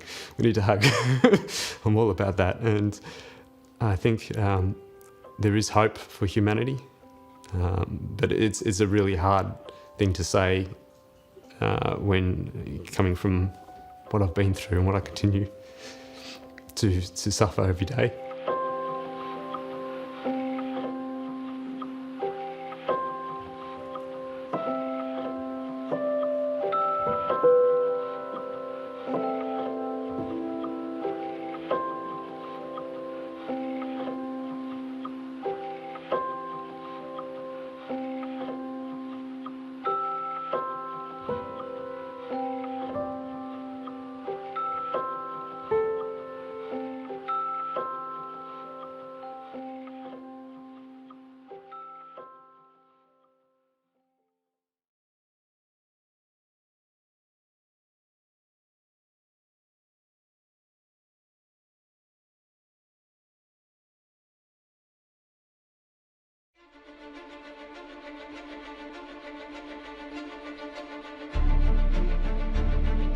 Just after 4 p.m. one December afternoon in 1987, a Melbourne office block became a scene of carnage. In all my years of policing and as a detective, this is absolutely the worst crime scene I ever saw. Relatives of the victims had to be restrained by police as they raced to the scene. Innocent office workers found themselves caught up in a terrifying ordeal as they witnessed friends and colleagues being killed in front of them. I never believed you could smell fear. He absolutely stank. He just walked over and held the gun barrel about an inch away from Michael's scalp and shot him again. The man at the centre of the chaos was a young student whose pent-up anger and frustration would lead to a tragic outcome. He was a volcano waiting to erupt. He was a time bomb waiting to go off, and it went off on December the 8th, 1987.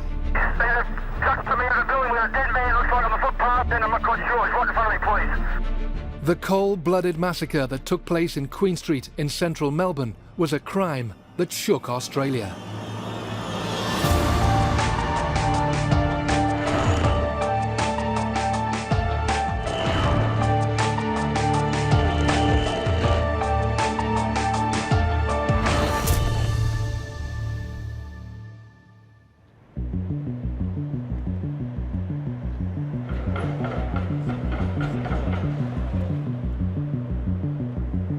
Queen Street's predominantly one of the busiest streets of Melbourne. So you got hustle bustle day and night from really 8 a.m. until 8 p.m, people moving about. The Queen Street area of Melbourne in the 1980s was part of the Central Business District, and it still is to this day. Very commercial, lots of national businesses have their headquarters there, lots of restaurants, coffee shops to feed the office workers.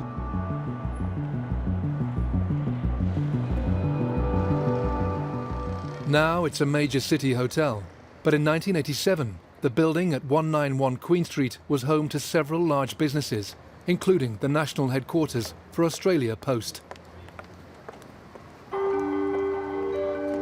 They had several floors. It was also the headquarters of the Telecom Employees Credit Union, which was on the 5th floor. There was also a number of other offices. There was about between 850 and 1,000 people worked in that building. 18 stories high on the corner of Littleburg and Queen Street. On December the 8th, 1987, staff in the building on Queen Street were going about their daily business. We were on the 11th floor. It was an open plan building, and in those days you could walk in and you could go to any floor you liked. There was some security on some floors, like there was the Telecom Credit Union on the 5th floor, which had obviously some security.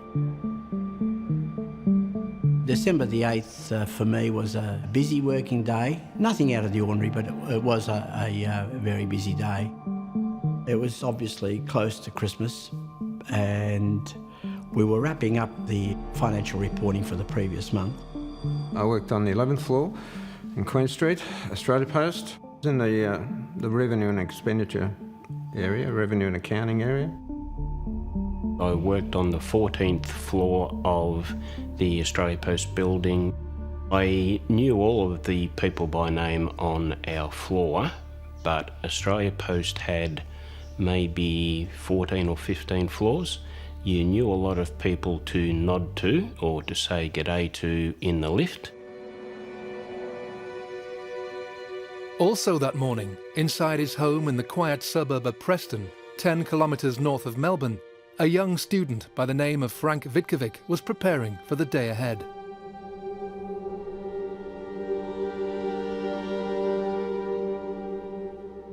Frank Vitkovic was 22 years old, single, lived at home with his mum and dad. His father came from Yugoslavia. His mum was Italian. They both emigrated to Melbourne in the 60s, had 2 children. Lily, Frank's older sister, she was about 3 years older than him. He still lived at home at the time. Frank Vitkovic was a good guy, as I knew him. He was pretty intense. He kept to himself a lot. He was intense and he loved his tennis. He was passionate about his tennis. The young Frank Vitkovic had a troubled childhood and was often bullied at school. He needed to go to the toilet when he was at church mass one day, and the teacher wouldn't let him. And he wet his pants, basically, and was then had to go back to the classroom and was told to sit elsewhere because, you know, he was obviously a bit smelly. And his classmates, boys being boys, embarrassed him and talked about that and laughed at him. He then talks about shortly after that incident, he was actually naked in the changing rooms after sport when one of the boys noticed that his penis was different to the others. In Australia, it's quite common for boys to be circumcised. Vitkovic wasn't, which meant that his penis was different to theirs. This sense of being different would come to characterise his early life. Frank Vitkovic was very isolated and depressed, and I think he spent a lot of time ruminating about these things, about things that people had said or done or treated him badly and so on. And as he ruminated, as he went over and over these things in his mind, they took on bigger and bigger and bigger proportions until they led to this obsessional need for revenge. However, this anger and bitterness didn't hamper his studies, and he gained a place at the prestigious Melbourne University Law School. Soon, though, Vitkovic's education began to be affected by a sense that he was being marginalised by society. While I was at university, he had to prepare an essay, and his lecturer, when he read that essay, became very concerned about Vitkovic's state of mind, in that it was completely bizarre and off-topic, including at one stage he talked about how vital it was that all civil libertarians should be shot dead. That lecturer then told the counsellor at the university, and two appointments were made in December 86, sort of 12 months before the actual incident. And he had quite long conversations with that counsellor where he talked about he'd had suicidal thoughts. I think Frank Vitkovic had built up a hostility towards the world in general. He felt the world in general had given him a raw deal and was treating him badly. So it wasn't simply about revenge against one person or a small group of individuals. He really wanted to get his own back on the world that he saw as having treated him so badly. Good morning. It looks like it's been a good day too, particularly weather-wise. Some sunny periods, dry, mild, around about 21 degrees, and weather like that for the next couple of days, even into the mid-20s by the start of the weekend. On the morning of December 8, 1987, Frank Vitkovic woke and prepared for what he called his mission. He got a bag out, he put a change of clothing in there, he put binoculars in there, he put a knife in there, he put a sawn-off M1 carbine automatic rifle in there, and at least 200, possibly 300 rounds of ammunition. Made a final entry in the diary that he had been keeping for a number of years. And the final entry was basically, today's the day I'm going to do it, and headed off on a tram to Melbourne University, where he went straight to see Mary Cook, who was a woman who worked at the reception area, who he'd become friendly with during his time there as a student. He went to the counter. She was concerned about his state. He was not looking as smart as he normally was, and she said, "Anything wrong?" And he said, "Yes, I've failed 3 subjects and I've deferred for a year." And she said, "Oh, you know, is there anything I can do to help? I can get you to see a counsellor if you like." Frank turned to her and said, "I'm sorry, I can't. I've got a job to do at the post office." A few hours later, Vitkovic and 8 others would be dead, and the city of Melbourne would be changed forever. On the 8th of December 1987, a young man boarded a tram in suburban Preston and headed into Melbourne. His name was Frank Vitkovic, and within just a few hours, he and 8 innocent people would be dead. One of the last things Vitkovic did before leaving home that morning was to make a final entry into his diary, where, in plain, simple language, he told the world what he was about to do. He talked about his troubled mind, about how he couldn't help himself, that he knew one day he was going to do something really violent and that he was going to kill people. It was a gradual build-up. He was a volcano waiting to erupt. He was a time bomb waiting to go off. And it went off on December the 8th, 1987. Inexplicably, in his own mind, Vitkovic had channeled all his anger onto one man. a man he believed was somehow responsible for all his problems. This unsuspecting individual was his former friend and tennis partner, Con Margelis.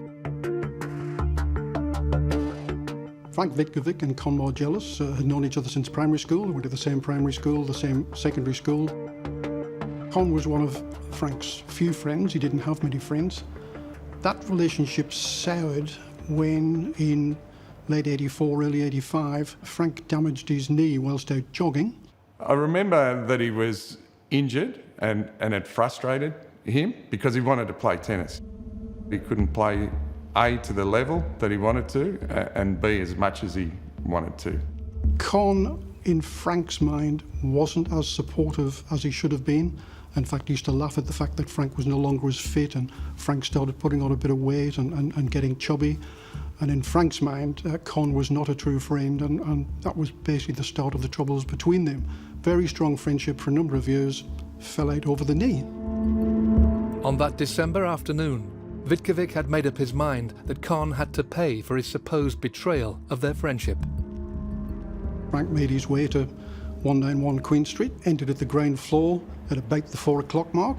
He was seen on the 9th floor, around about 4:05, carrying a bag. He then went at 4:16, and we know that because of the CCTV footage, to the counter of the telecom employees' credit union. He stood patiently at that counter, waiting to be served. A woman came to the counter and said, "What do you want?" And Frank said, "I'd like to see Con Margelis, please." That lady then walked behind the counter out of sight to where Con's office was. Con then came to the counter, and even though he hadn't seen Frank for a number of months because they'd become estranged, he greeted Frank with a cheery hello. It was at that point that Frank pulled a gun that he'd hidden underneath his jacket out, pointed it at Con, and pulled the trigger almost immediately. It misfired, didn't go off.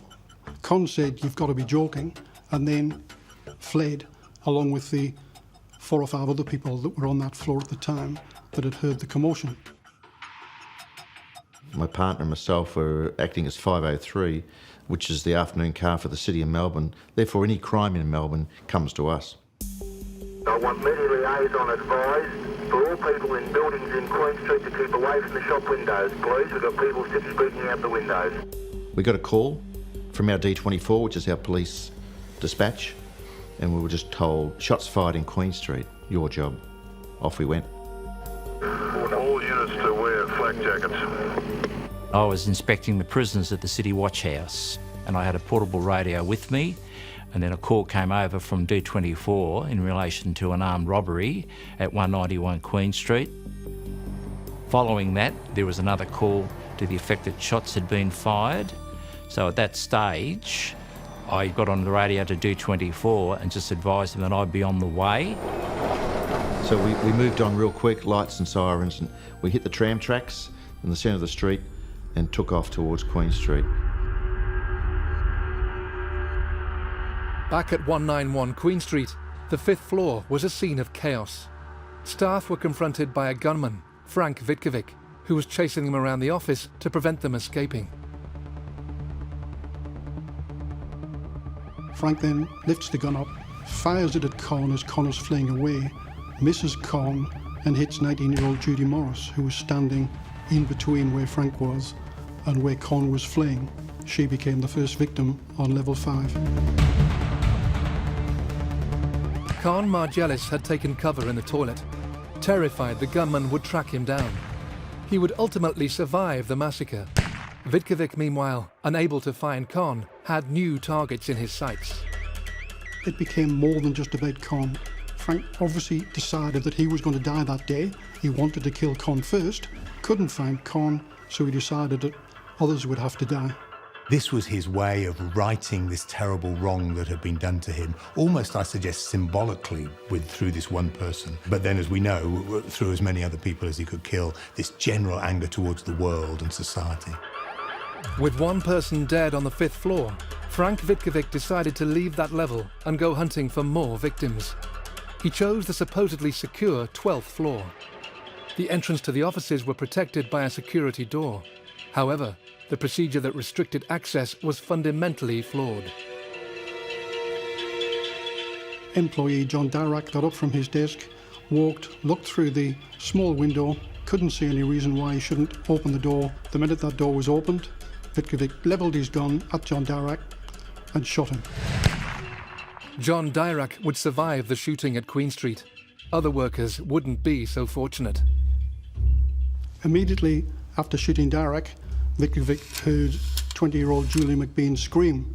He then walked straight towards her and was heard to say at the time, and he was cocking and recocking his gun. It's when he first realised it could only fire one at a time, and he was fiddling with it, and he actually said, "They expect me to kill people with this gun." He then walked up to her and shot her twice. Victim number 2. After killing Julie, Frank walked into a partitioned office where David Spencer, 38, was hiding. He was heard to say, "Please no." Vitkovic ignored that, shot him. He then turned and walked out of that office towards 18-year-old Nancy Avignon, who was lying on the floor under her desk, again pleading for her life. He shot her twice from about 3 meters away, wounding her each time. He then walked straight up, put the gun to her head, and finished her off.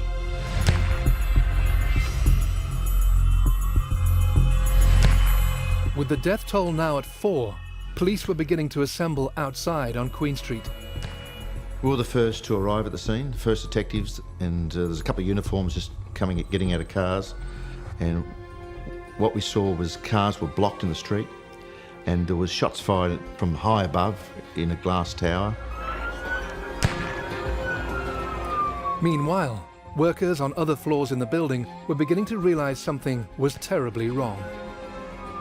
It wasn't long before someone noticed out the window that there was a car parked across Queen Street and there was police activity out there. There's probably 8 or 9 of us looking out the window thinking, what's going on, what's going on? Well, it was probably only a few minutes after that that we heard on the 12th floor, bang, bang, bang, and then realised, something's on here. At the same time, Glenn Schilling, who worked on level 14, was heading for the lifts to begin his journey home as shots rang out. On the way down, I heard several fairly loud bangs. When I got to the ground floor, I went to get out of the lift and there was a couple of policemen that were taking a bit of shelter behind a couple of pillars. The police told Schilling to get back in the lift and go back up. There was another person in the lift with Schilling, and that person pressed the lift to the 11th floor. Schilling wouldn't normally have gone to the 11th because he worked on the 14th. We heard a couple of more bangs and he got out at the 11th floor. And I thought, what I'll do is that I'll get out on the 11th floor so that I could have a look out the window to see if I could see what was going on. There were several police cars with police officers sheltering behind the cars, just like you would see on television or in the movies. After shooting Nancy on level 12, Frank made his way down to level 11 via the fire escape. A colleague came running and said, you better hide because he's coming to this floor. Some people ran with him and I think they went into the computer room. Some people hid under desks. The noises got louder and then I heard firearm discharge. As he walked in through the swinging doors onto level 11, Michael Maguire, 38, married with 3 kids, spotted him, obviously scared, ran into an office. Michael Maguire had run into the very office where Glenn Schilling was observing the mounting chaos on the street below. It was then that I had the oh shit moment where I thought, now I know what's going on. The gunman came running up the aisles and all the time he was discharging the firearm. It sounded automatic, but sometimes it would stall and then he would swear and say, you're all going to die. Where's the police? Why aren't they here? I'm going to kill you all that sort of stuff. Unfortunately, the gunman had seen Michael Maguire and shot him once. I had jumped under a desk. Michael was pleading for his life. He was saying, please don't shoot me. I decided the best course of action was just to stay hidden and hope that he wasn't aware that I was there. He then walked back to Michael, who was still in great distress, and he just walked over and held the gun barrel about an inch away from Michael's scalp and shot him again. The gunman walked out, and I heard Michael's last couple of breaths, and then he was silent. 5 people now lay dead in the building, with several more severely wounded and in desperate need of medical attention. With police still outside, the death toll was set to rise again.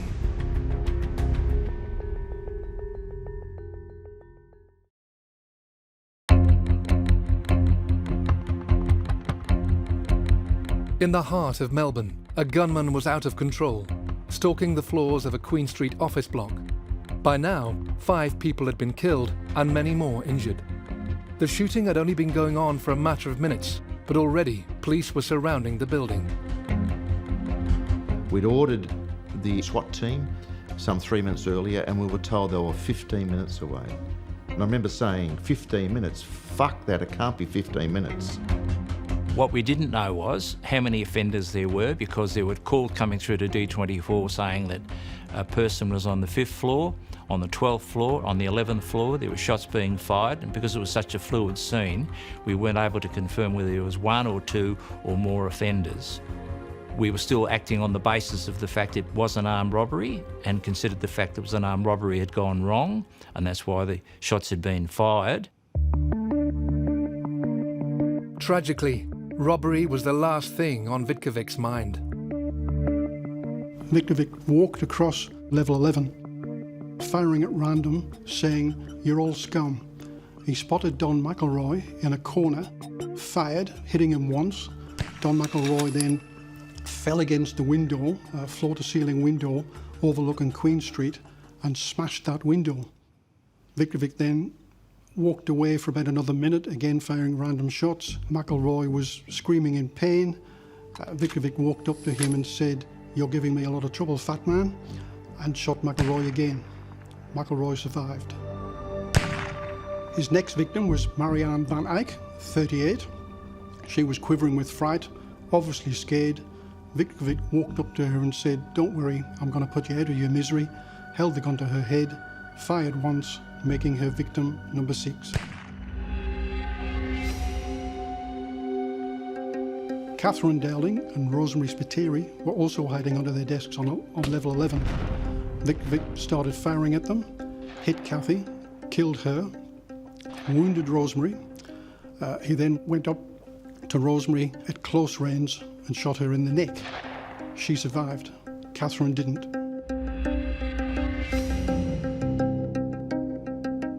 At this point, Vitkovic spotted Frank Comedy. Well, I was looking for an opportunity. I was praying to God to give me that opportunity.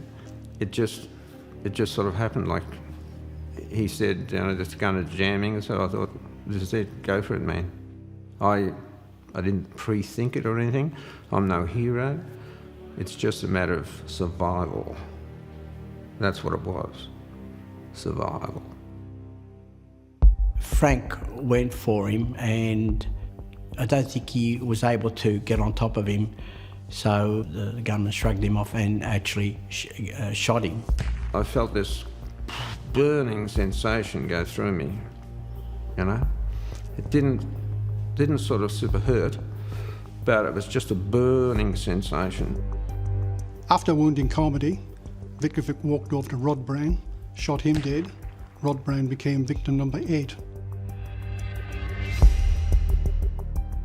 Tony Joyer was hiding at this stage, saw Rod Brown get murdered, and Tony was convinced that he was going to be next. I thought he had his back to me then, and at that moment I decided to jump him. We wrestled, and I think we both fell on top of Frank, maybe, and I think somebody took the gun off him. Another lady came out of her hiding place, took the gun off them. She headed off and hid it in the fridge. We were grappling with the gunman. I think I was on top of him. Frank was next to me, and Don and McElroy and Claire Chalkley sort of sat on him. Imagine this, they're on the floor, they've got the gun away from him, but Vitkovic is desperate, he's crawling towards the broken window, and he's trying to shake these people off. It's at this point that Vitkevic's obviously decided, I haven't got the gun anymore, I can't shoot myself, which was probably his intention. He's lost that option, he sees the window, and he's obviously decided to hurl himself to his death. He was fighting hard, he was trying to get away, and wasn't saying anything. Just, you know, muffles and groans and things like that. There was no words. He's a big bloke, he's crawling along, he crawls through the broken window, cuts his stomach and head shockingly, bleeding profusely, and he's trying to kick them off. I tried to stop him. I had him by his ankles, and somebody had hold of me because they were worried that I would go over as well. And he was actually able to reach a point where his ankles were where the window was broken and the rest of his body was hanging over the balcony, and he desperately wanted to plunge to his death. On the street, police and witnesses below were observing the chaos on the 11th floor with a sense of confusion. We thought, it's a victim trying to free himself. And of course you would. Why would you think any different? And we watched this victim for this minute and a half, which again seemed like an hour. And then eventually we saw another person that his hands were hanging onto the victim. So we could see a struggle, and this didn't make sense. Why would an offender be struggling with a victim? And all this was racing through our mind as the adrenaline's pumping, trying to analyse it. And then we saw something extraordinary. The person, mostly out of the window, seemed to fight off his saviour, and then he was free. And down he went, 11 floors, face down, into the pavement. Police that saw him witnessed that body bounce to the height of a car. There's a man, looks like he's shot from into the building with a dead man, looks like on the footpath, and I'm not quite sure. He's right in front of me, please. Stand by. And I had to step back, quite literally. I had to step back as he fell where I was standing. The time of his death was recorded by police at 4:34 and 34 seconds, meaning he killed 8 people in less than 17 minutes.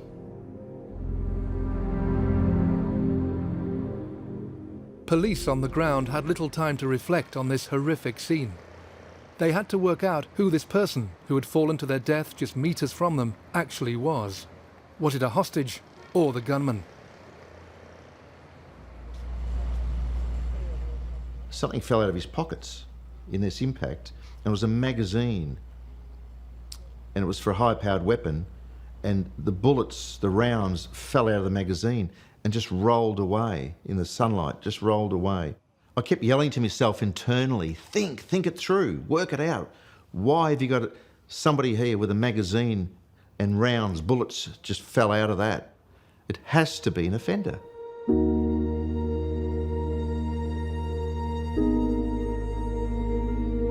After the gunman had gone out the window, Tony was yelling out, they're all dead, Rod's dead, Kathy dead, Marianne's dead.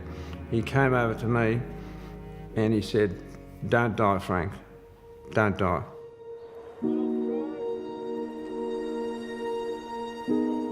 So we charged in, all the detectives and the uniforms charged in. As soon as we pressed the lift button, the lift opened and there was these crazy victims in there, blood-stained, hair raised, eyes were sort of almost electrified, screaming and coming at us. And they saw us with guns and they balked and yelled and screamed because all they knew was guns. And you couldn't help but understand later on that they probably thought we were offenders with guns. Immediately news of the massacre was broadcast, anxious relatives went to the inner city building. Some didn't hold back emotions when loved ones emerged unharmed. Others simply couldn't control their anger. At that point, I was finding it hard to breathe. I knew there was a lot of blood coming out of me. It was dripping down over my face, and my breathing was going So I knew I'd been hit in the back. So it was just then a matter of waiting. We could hear the police helicopter buzzing around outside. And it wasn't that long before they came in. The ambulance followed, and the ambulance guy sort of put his hand on my shoulder and said, "You'll be all right, mate, you'll be okay." He cut me tie off, and there's another stupid thing to think of. I thought, that's my best child, it's Kristen Gill. Once the lift doors were open and I stepped into this crime scene, it was no doubt the worst I'd ever seen. And I don't think that's an overstatement at all. I remember a woman saying, "He's over there, he's over there." And she was pointing towards the window. So I moved closer and closer to the window. It's a big office building. And then eventually I got to one particular victim and I was yelling, "Where's the offender?" And he said, "He's out there, he's gone out the window, he's gone out the window, singular." And then I confirmed it. How many were there? Just one. Are you sure there's only one? Just one. What did he have? A gun. What sort of a gun? And they said, "It's in the fridge, it's in the fridge." What? The gun's in the fridge. None of this was making sense. Then I turned to the tea room and you could see a big upright refrigerator. So we opened the fridge and there is the assault weapon, the rifle. This is a city, a society that's never experienced this sort of thing before.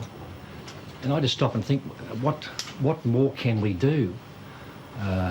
Young people, 18, 19, 20, just starting out their working life, just shot down like that. I mean, what do you do? The obvious question to be asked after the massacre was, how did he get that gun? How was he able to have a semi-automatic rifle that was, had it been operating properly, could have fired off 30 shots in a matter of seconds? The truth is, there were no revelations. He was perfectly entitled to it. He was a 22-year-old bloke with no prior history. He applied in the normal way to the licence registry. He presented all the documents. He then went and legitimately bought an M1 carbine semi-automatic capable of firing 30 shots in a matter of seconds, quite legitimately, put a deposit down, went back a week later and bought the gun. With the immediate danger over, the police's job changed from hostage rescue to detection.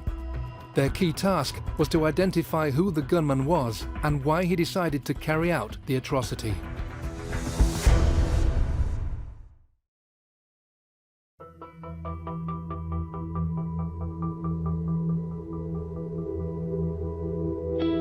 In December 1987, an army of police, legal and mental health experts began to gather. They were tasked with determining why 22-year-old Frank Vitkovic had killed 8 people before throwing himself off the 11th floor of a Melbourne office block. The survivors of the massacre, meanwhile, faced their own demons. I just kind of couldn't come to grips with the fact that it had happened and that it was something that I could immediately talk about, and at that stage I had no idea what was going to happen next. I don't think I believed he was coming home until he walked in the door. When he walked in the door, he didn't look like Glenn. He stank. The smell of fear. I never believed you could smell fear. He absolutely stank. I've never smelled anything like it, and I never want to smell it again. That night, Glenn didn't speak much at all. He was very zombie-ish.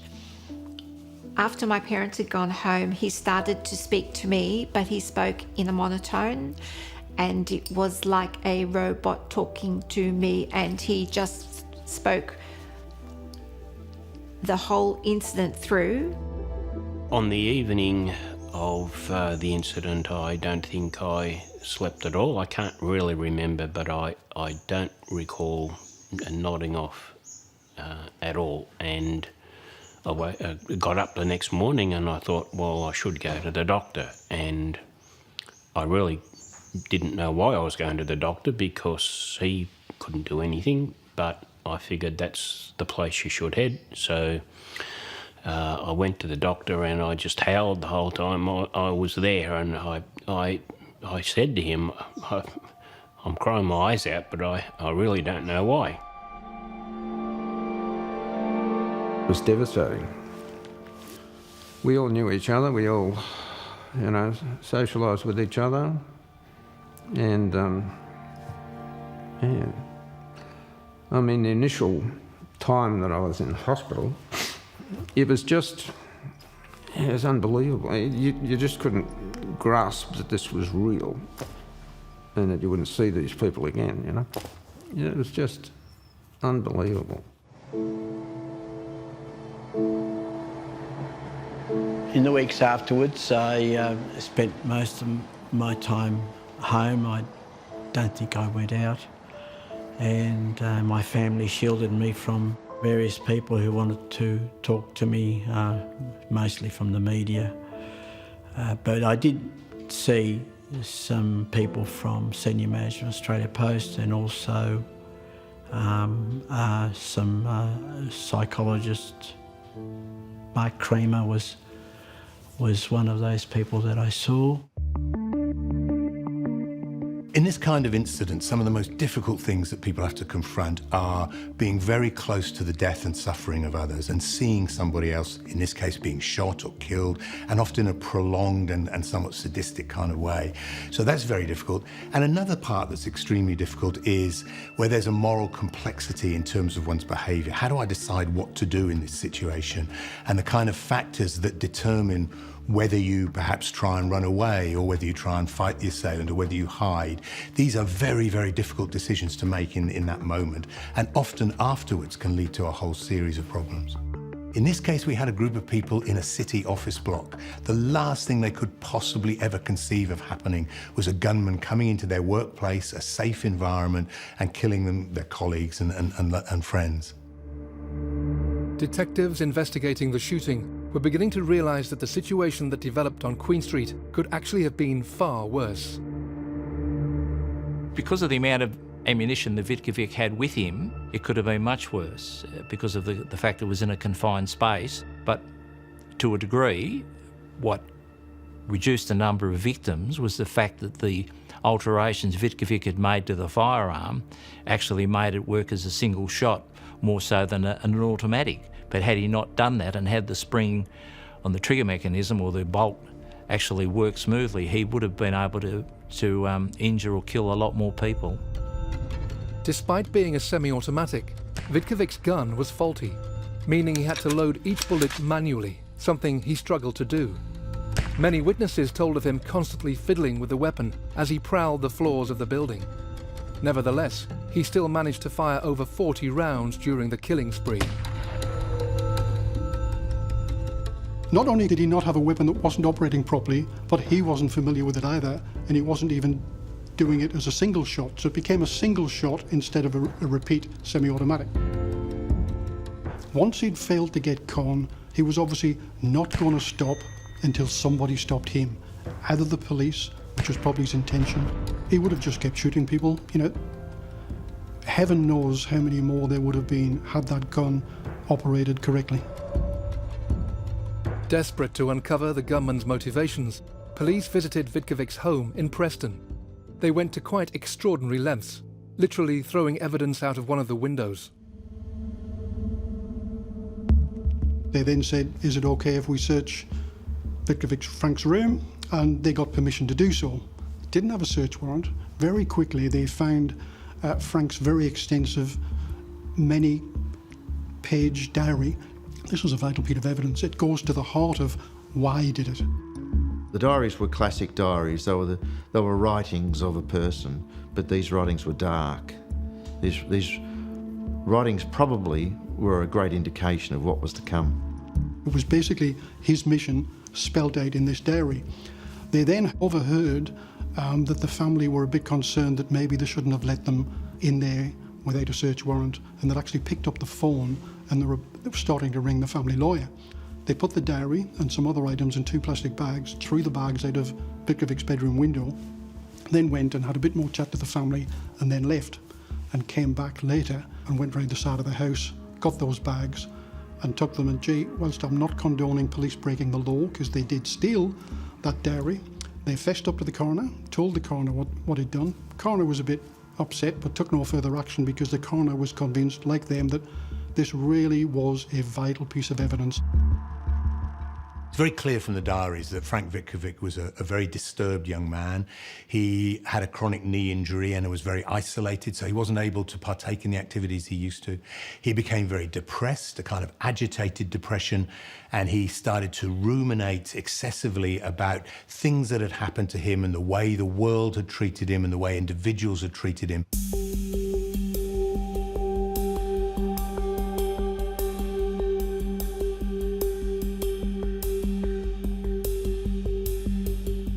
He gradually became more and more angry, more and more obsessed with the idea of revenge against the world and against individuals who had hurt him.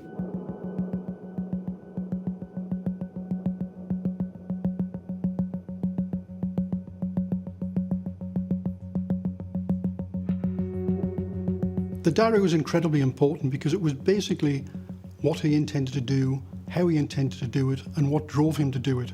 Had they not had that diary, it would have been a mystery. People today would be saying, what drove him to that? We now know what drove him to it because of that diary. I don't think there's any doubt that if we had had access to those diaries prior to the shootings, that would have been a very, very powerful warning sign. I think that there's enough information in those diaries to warrant a significant intervention to try and prevent this happening.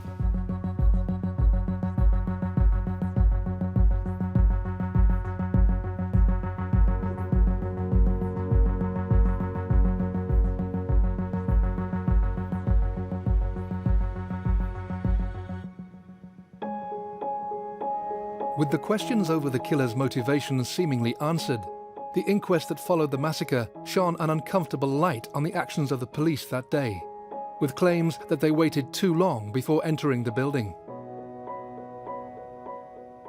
If there was criticisms about how long it took for us to get to the 11th floor and to lend assistance, then I accept those criticisms. It is one of the most horrific crime scenes you could ever imagine.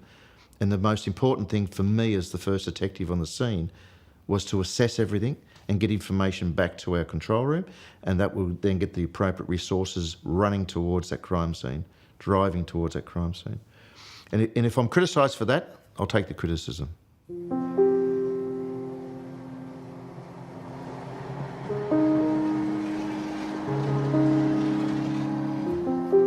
Even now, years later, it is still hard to believe that at 4 o'clock on a December afternoon in 1987, the building on Queen Street in Melbourne became the setting for an unthinkable act of violence.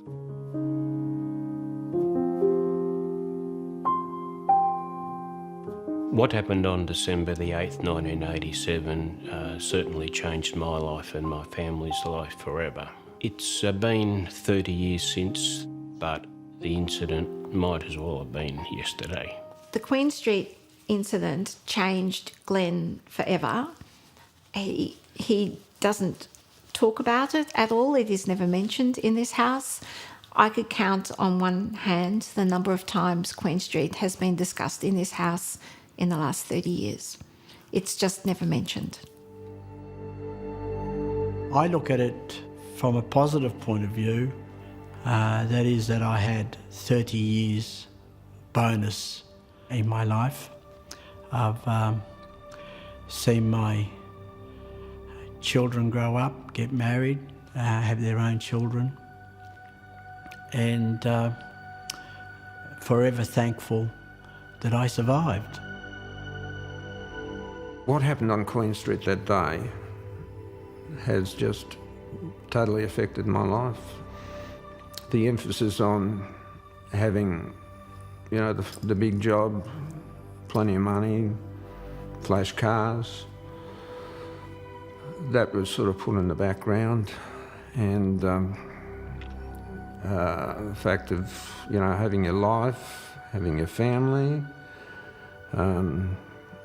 and being able to be at home with them there, watch your kids grow up, all these things were just number one.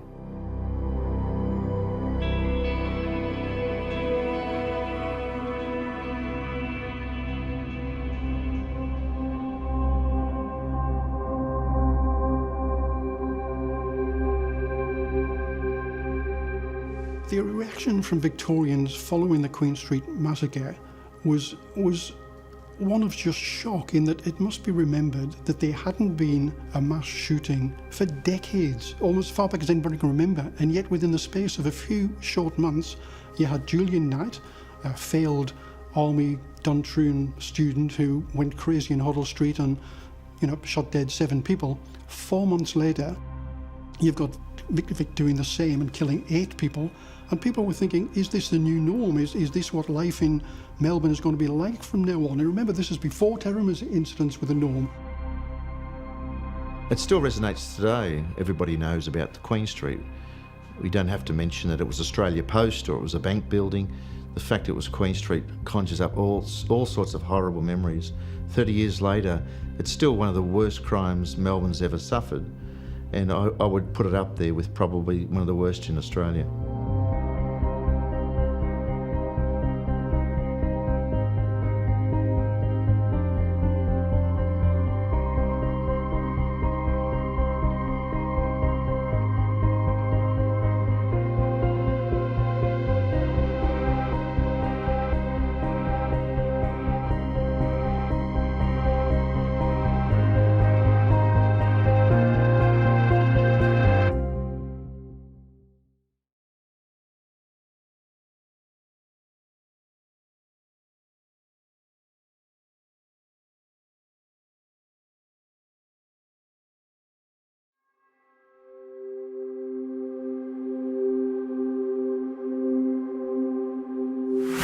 September 2012 in Melbourne. A 29-year-old woman disappears while walking home after a night out. The CCTV footage showed a man talking with her on the street. At once, everybody needed to know, who is this man in the blue hoodie? Investigations would uncover the secrets of a violent murderer. Police officers said that they were looking at a potential serial killer. He didn't actually look at first glance like an evil monster that he plainly was. And flaws in the Australian parole system were exposed. Had our justice system worked better, she'd be alive today. The murder of Jill Meagher was a crime that shook Australia.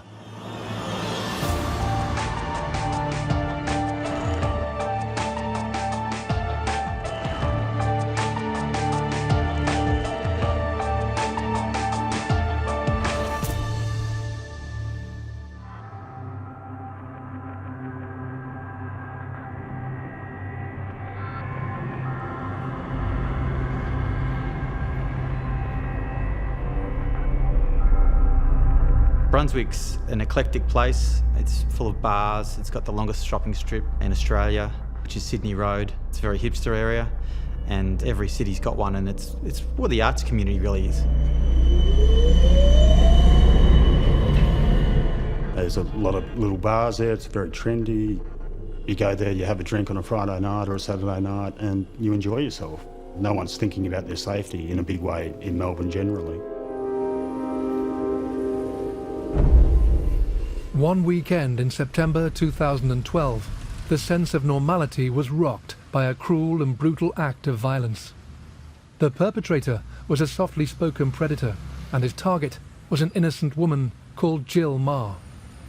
Originally from Ireland, Jill lived in Melbourne and worked at the ABC.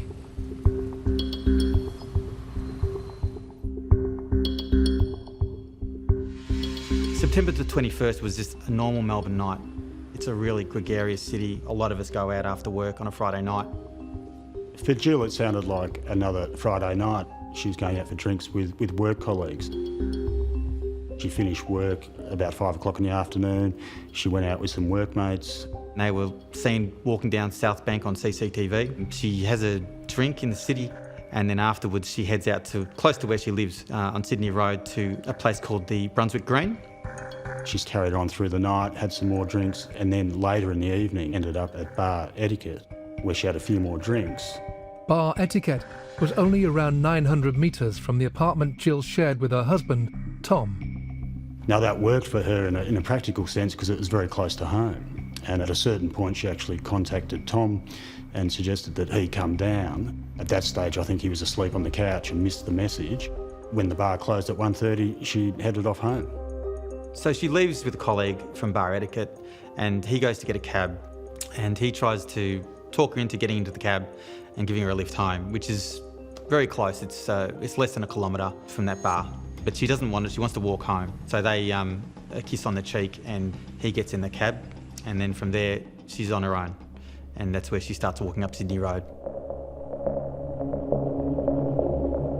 This seemingly minor decision would go on to have devastating consequences. Jill left the bar about 1:30 a.m. At 2 a.m, Tom tried to call her, didn't get in contact with her. Tom sent some text messages after that, trying to contact her. Well, I think it's really confusing for Tom that he can't get a text back. Her walk is really close. She would have made that walk many, many times before. And even though it's dark in spots, she wouldn't have felt that anything was going to happen to her. At 4 a.m, he was so concerned that he actually left where they lived and started walking the streets trying to find Jill. By 6 a.m, he was so concerned he contacted the police to report her missing. When a person's reported missing to the local police, and that's where it basically starts, it goes to the uniform branch. So you walk into the police station, there's a uniformed person there, and I want to report a missing person. They'll take details of description, any photograph, where this person may or may not have been, to get as much information about this particular person. It's then assessed by the uniformed people and then escalated to the detectives in the same police station. They again do an assessment and then they would have begun their search of tracing where she may have been and may not have been. So that would have stayed at, well, I would say, local level, because we get so many missing persons reports given to the police. From the time that Tom reports his wife missing, there's a missing report go in. There's some inquiries. They look up things like has she used her bank card, all those sorts of things, and they don't find any sign of what's happened to Jill.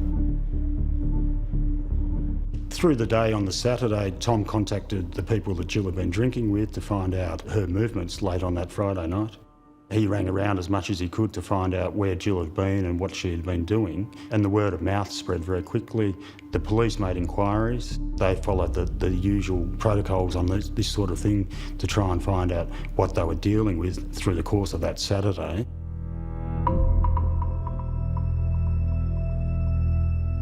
By the Sunday, there's a Facebook page that's gone up. There's also the starts of Twitter, social media activity, and that's when we really find out there's someone missing, and that's when the media get interested, and there's a press conference on the Sunday, a very small one at that stage, about a missing woman named Jill Meagher.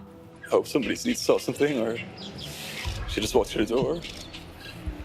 Do you still think that'll, could happen today? I have to, yeah.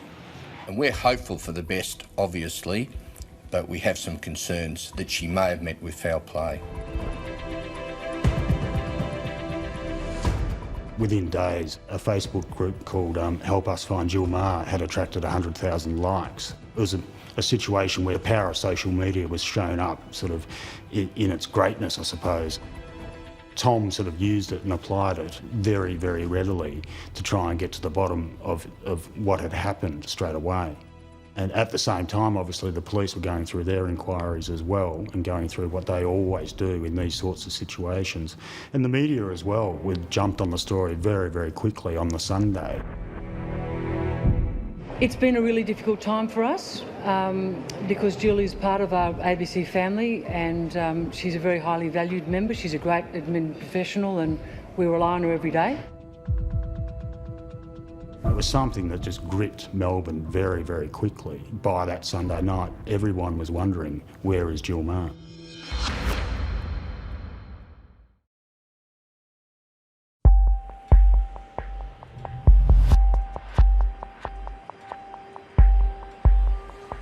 In the early hours of Saturday the 22nd of September 2012, a young woman called Jill Meagher left a bar on Sydney Road in the Melbourne suburb of Brunswick and disappeared. Jill Meagher was someone who was larger than life. She was very popular with her work colleagues at the ABC. She liked to have fun. Her mother described her as messy and goofy. She was somebody who made other people happy just with her presence. Jill left Bar Etiquette at around 1:30 a.m. to walk the short distance to her flat. She never arrived. Her frantic husband, Tom, reported her missing at 6 a.m. the following morning, and police began searching the area. There then followed a social media frenzy, offering help and demanding information. The response from the public was quite overwhelming once it was put out there in the media. I suppose it would have helped the fact that she was part of the media herself, working for ABC. Not that it would have made any difference, because it's what the media would then pick up and then put out there. She was a very attractive lady, a young lady, and it's something that we've all done, you know, as we all should be able to do, is walk the streets of anywhere late at night and feel quite safe. It didn't make sense. He was this vivacious, lovely girl who was on a short walk home from the bar to her home. He was her very, very concerned husband who had presented himself to the media, to the police. He was plainly very, very upset. There was this great confusion because nobody could understand where she was. Tom seemed very transparent in his concerns, and nobody wanted to believe that the most sinister scenario, that perhaps something, you know, perhaps she had met foul play on this very, very short walk between the bar to her home. I don't remember seeing anything about Tom being accused of anything at that point, but certainly by the Monday morning, he makes an appeal to the press, in this time in a media scrum, for any information about his wife. Tom, what are you going through? Hell. It's just devastating, but yeah, just trying to push on.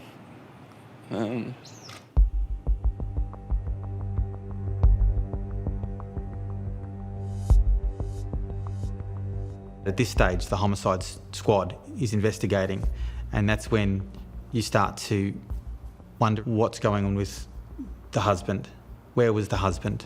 And you start looking for answers. What the police did was obviously look at those people who are closest to Jill first, because quite often that's the situation in disappearances, is that somebody close to the victim is somehow involved. So they went to Jill and Tom's home, they searched that, they went and searched the car that they owned, and this is all filmed by the media and sort of obviously broadcast. They had to eliminate Tom as a person of interest.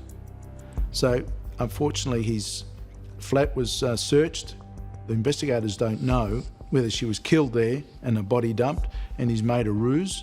So the car becomes important as he transported the body somewhere. So they need to cover all of those. Whilst it's difficult in the early stages, that people will look at the husband, the father, the wife, whoever else is close to the missing person, they become that focal point. But in the long run, investigators can then say, if it's unsolved, we've looked at the husband, we've looked at the wife or the father, whoever it may well be, and we are more than satisfied that they are not involved in this particular missing person. So you start at the basics, eliminate them as persons of interest, be confident in yourself, and we can start looking elsewhere. My colleague had interviewed him and he was certain that he had nothing to do with it.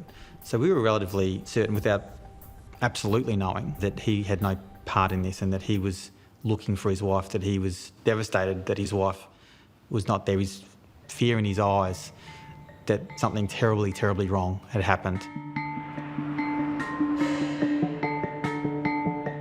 Although the court of public opinion was largely on Tom's side, police couldn't rule him out of their inquiries completely.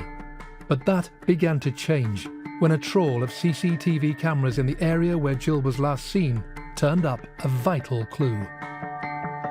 It was critical that there be some sighting of Jill Meagher before she goes missing. From the moment that she's left Bar Etiquette to the moment that she's trying to get home, where is she? Her colleague knows that she's walked along Sydney Road and we don't know anything else. Ultimately, investigators wanted to try and retrace where Jill would have been.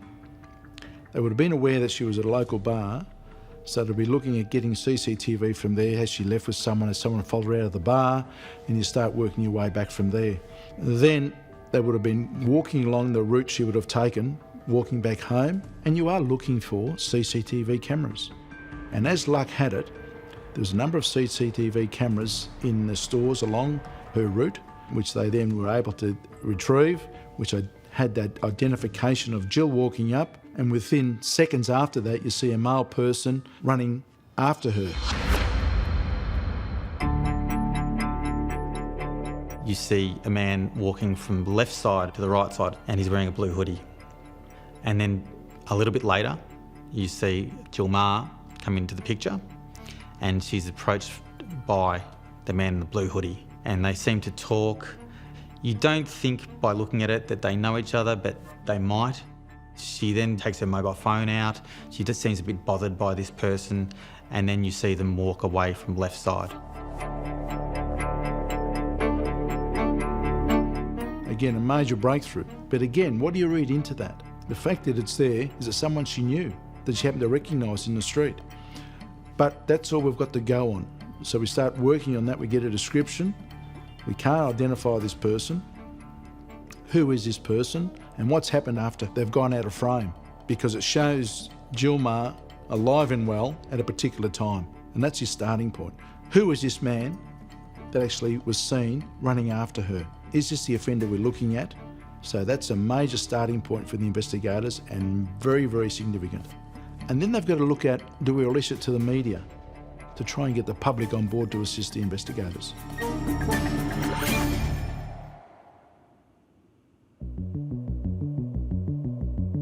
The CCTV footage changed the whole nature of the investigation. It showed that Jill did interact with other people on the way home. It also showed that she did leave the bar and probably intend to walk straight home, because it was on the way home, the bridal shop from which the footage came from.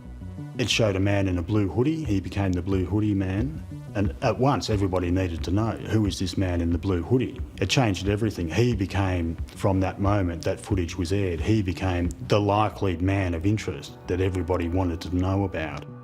What did he know, and did he have something to do with her disappearance?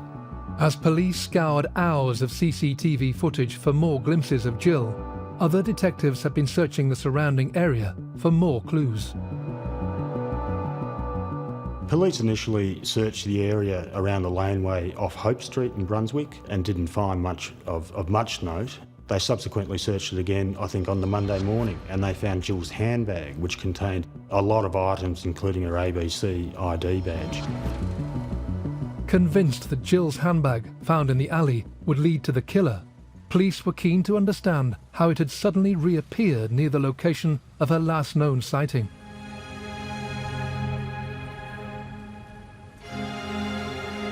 Now that was a turn-up because that handbag wasn't there on the initial search. That prompted all sorts of speculations because police wondered, how did this handbag get placed back in this search area when it wasn't there previously? Tragically, what seemed like a clue turned out to be a red herring. A local resident had spotted Jill's handbag in the alley and taken it home. But then, spooked by all the news coverage, he'd returned the bag to where he'd found it the following day, where it was discovered by police. What the bag did prove, however, was that Jill's disappearance was becoming more suspicious.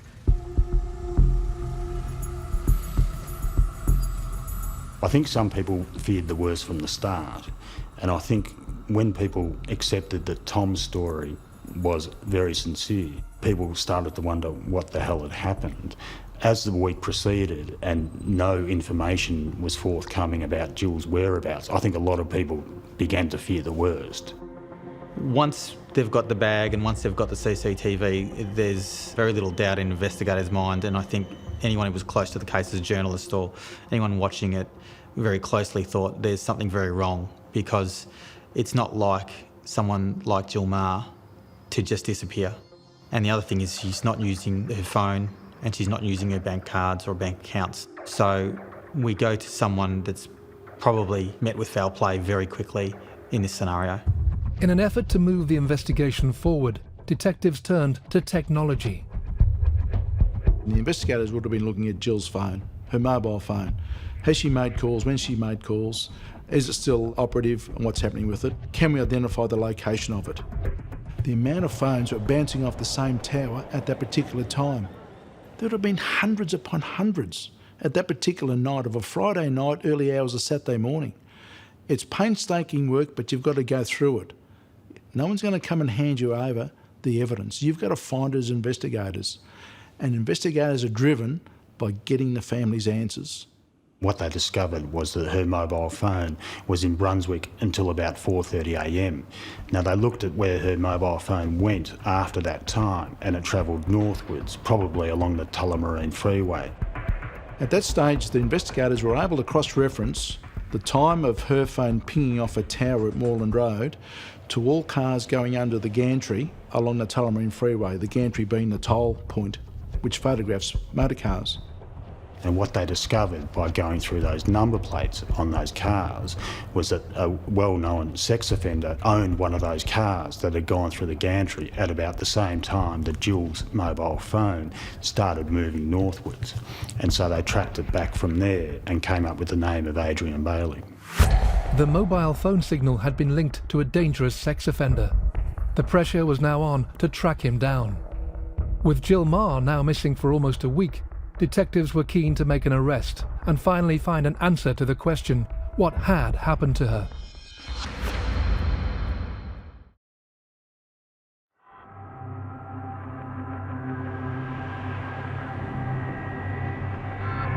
Police investigating the disappearance of Melbourne woman Jill Marr linked her mobile phone data to the movements of a local sex offender, 41-year-old Adrian Bailey. Following the identification of his vehicle, police tracked Bailey down and began to question him. Adrian Bailey underwent what became a 10-hour interview with police. Now, for most of that 10 hours, he denied any involvement or any encounter. His starting point was that he knew nothing and had absolutely nothing to do with the disappearance of Jill Marr, but that he had heard about it in news reports. And that's all he knew about it. While police were interviewing Adrian Bailey, police were searching his house at the same time, and that's when they found Jill Marr's SIM card. The SIM card had turned up in Adrian Bailey's washing while his then girlfriend, was washing his clothes. And that was the crucial bit of evidence that linked him to Jill Marr. That would have been the most significant breakthrough for investigators. The fact is, you need to tie a potential suspect to a missing person, and this gave investigators that strong link.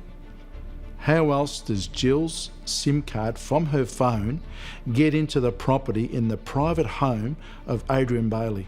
There's got to be no other explanation, but the fact is, he is involved with this lady's disappearance. Bailey had a way with police interviews where he would always deny for hundreds and hundreds of questions, and at a certain point he would break. Hours and hours into the interview process, he turned basically and said, yes, I'm responsible. Yes, I feel very bad about it. I wish it hadn't happened. This happened about 6 or 7 hours into the process with Jill Marr, and at that point he became very forthcoming. Through some persuasion, he was then able to give some definition around what he'd done, which is how he ended up in a laneway off Hope Street and how he had raped and murdered Jill Marr. He admitted to talking to Jill Marr. He claimed that he was trying to be nice to her, that she'd been on the phone to her brother or to family, as far as he knew, and that he was trying to be nice. He was trying to have a conversation with her, and that she had initially been nice and that she had then turned nasty. I think he talked about her flipping him off. Now, her flipping him off had sort of made him very angry, and that had sort of subsequently led to his outburst of violence, which had led to her death. After Bailey killed Marr, he went home, got his car, and then drove back to retrieve the body. He had put her in the boot of his car, driven her along the Calder Highway to a place called Gisborne South in a dirt road, and he had buried her in a shallow grave at that site. To me, this shows a lot of planning, a very solid attempt to avoid detection with a view to protecting his own interests. So police were able to get him into a police car. He was going to help them to locate the body, and they went up a lot of wrong alleys and roads. trying to find where Jill Maher's body was. But they get to Black Hill Road, and it's at that point that he starts to realise where he is, and he tells them to suddenly stop, and he points over towards a site which he doesn't want to go to, and he becomes fairly agitated. That's where they found Jill Maher's body. Jill's body was discovered partially naked from the waist down in a grave that was only 35 centimetres deep. Post-mortem results revealed that after being violently raped, she was strangled to death by Bailey. There's been no greater outpouring of emotion in Melbourne than this case and the death of Jill Maher. On the following day, after all of the police interviews, on the Sunday, 30,000 people marched along Sydney Road, the last place where Jill Maher was seen, as an outpouring of not only grief, but as a protest that things had to change and that people had to be protected from people like Adrian Bailey. That same night that Jill Maher was found, an out-of-sessions court was held where Adrian Bailey was charged with murder. So by the next morning, that news had spread all across Melbourne, the worst kind of news, that Jill Maher was dead. News with Peter Hitchner. Today's developments followed a dramatic arrest and the discovery of Jill Maher's body in a shallow grave northwest of Melbourne. A devastating discovery marking the end to a story all of Melbourne had been hoping would have a happy ending. Now, what happened with that is that social media and the internet went wild because the interest had been so intense. Adrian Bailey's name was all across the internet, and there was a great outpouring, not just of grief, but of anger towards this man who had done something so horrible to such an innocent victim. Now that would have consequences down the track in terms of his charging and the judicial process, because once he is charged, evil or not, he's still entitled to a fair trial, and so this outpouring simply couldn't happen. Whilst you can't stop people doing it, you can try and plead with people, please do not put this stuff out on social media. Once a person's been charged, they're entitled to a fair trial. It is the courts that must identify innocence or guilt, not you, the community, not you, the investigators, but it's the courts. Investigators collect the facts, present them to the court, and at the point of a person being charged, that's when all media and all social media should stop and wait till this person gets a fair trial. This was such a serious concern at the time that the then Chief Commissioner of Victoria Police, Ken Lay, asked people to stop posting these sorts of messages online because it would have potentially such dire consequences. Frustratingly for journalists and reporters, their coverage of the case was restricted, but that didn't stop them delving into the background of Adrian Bailey to try and find information that could be used when the court proceedings allowed. What they would uncover was a man with a history of violence towards women that would defy comprehension. Adrian Bailey was born in the eastern suburbs of Melbourne. He grew up there, played footy. He was a non-event. He was known to be a little bit of a loner. I don't think he had a lot of close friends. He was off the radar until the age of 18 when he married his first wife and she became pregnant, and it was at that stage that he first came to police attention. At the age of 18, he raped a friend of his sister's who was 17 at the time. He then subsequently attacked and attempted to rape another 17-year-old and then a 16-year-old. At that point, he was arrested and questioned at great length. He consequently confessed to those crimes and was charged. He was convicted and sentenced to 5 years in jail, but he only served 22 months of that term before he's paroled.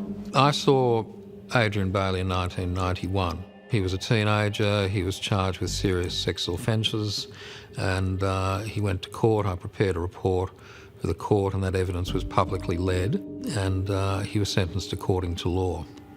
So in his case, he was not mad, he was bad. My recommendations inevitably would have been that he required treatment and monitoring. Given his age, I think he was about 18 at the time, I would have been perhaps more optimistic in terms of his prognosis than if I'd seen him as an older man. Bailey would go on to have 2 children with his first wife before they divorced in 1995. He remarried later that year and went on to have another 2 children before that marriage also broke down. For reasons we don't know, Adrian Bailey seemed to stay off the police radar for 6 or 7 years until 2000, when he started attacking sex workers in the St Kilda area.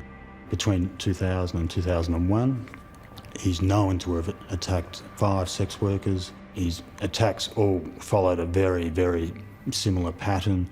Each of those victims described a very, very similar means of attack. Due to some very good policing by St Kilda detectives who pieced together these rapes on these sex workers, he was eventually identified and questioned and interviewed at great length in about 2001. He confessed to those attacks. He told detectives that he considered the victims worthless. He said that he wasn't getting much sex at home at the time, and that motivated the attacks. He was subsequently charged with 16 counts of rape, and he was eventually convicted and sentenced to 8 years of non-parole. I think it was an 11-year full sentence. Parole is the conditional release of a prisoner into the community at a point of time either at the end of the prisoner's non-parole period or after that date has been reached and prior to the expiration of his actual sentence. In the case of Adrian Bailey, in 2002, he was sentenced to 11 years imprisonment with a non-parole period of 8 years for multiple rapes on multiple complainants. The 8 years was the non-parole period. He could not be released on parole until after he had served that time, which in fact is what happened. He then was released on parole in 2010. What happened next would shock the Australian public and the justice system to its core. One of the saddest things about this entire case is that Adrian Bailey shouldn't have been on the streets when he attacked Jill Meagher. He was on parole and he'd breached that parole months and months earlier when he attacked a man in Geelong outside a cafe, breaking his jaw. He pleaded guilty to that, but he didn't like the sentence that he was given and appealed it. For some strange reason, the parole board didn't put him back in prison because they allowed him to remain out on bail while his appeal was going through the courts. The bottom line here is, had our justice system worked better, he wouldn't have been out in the streets and Jill Meagher would be alive today.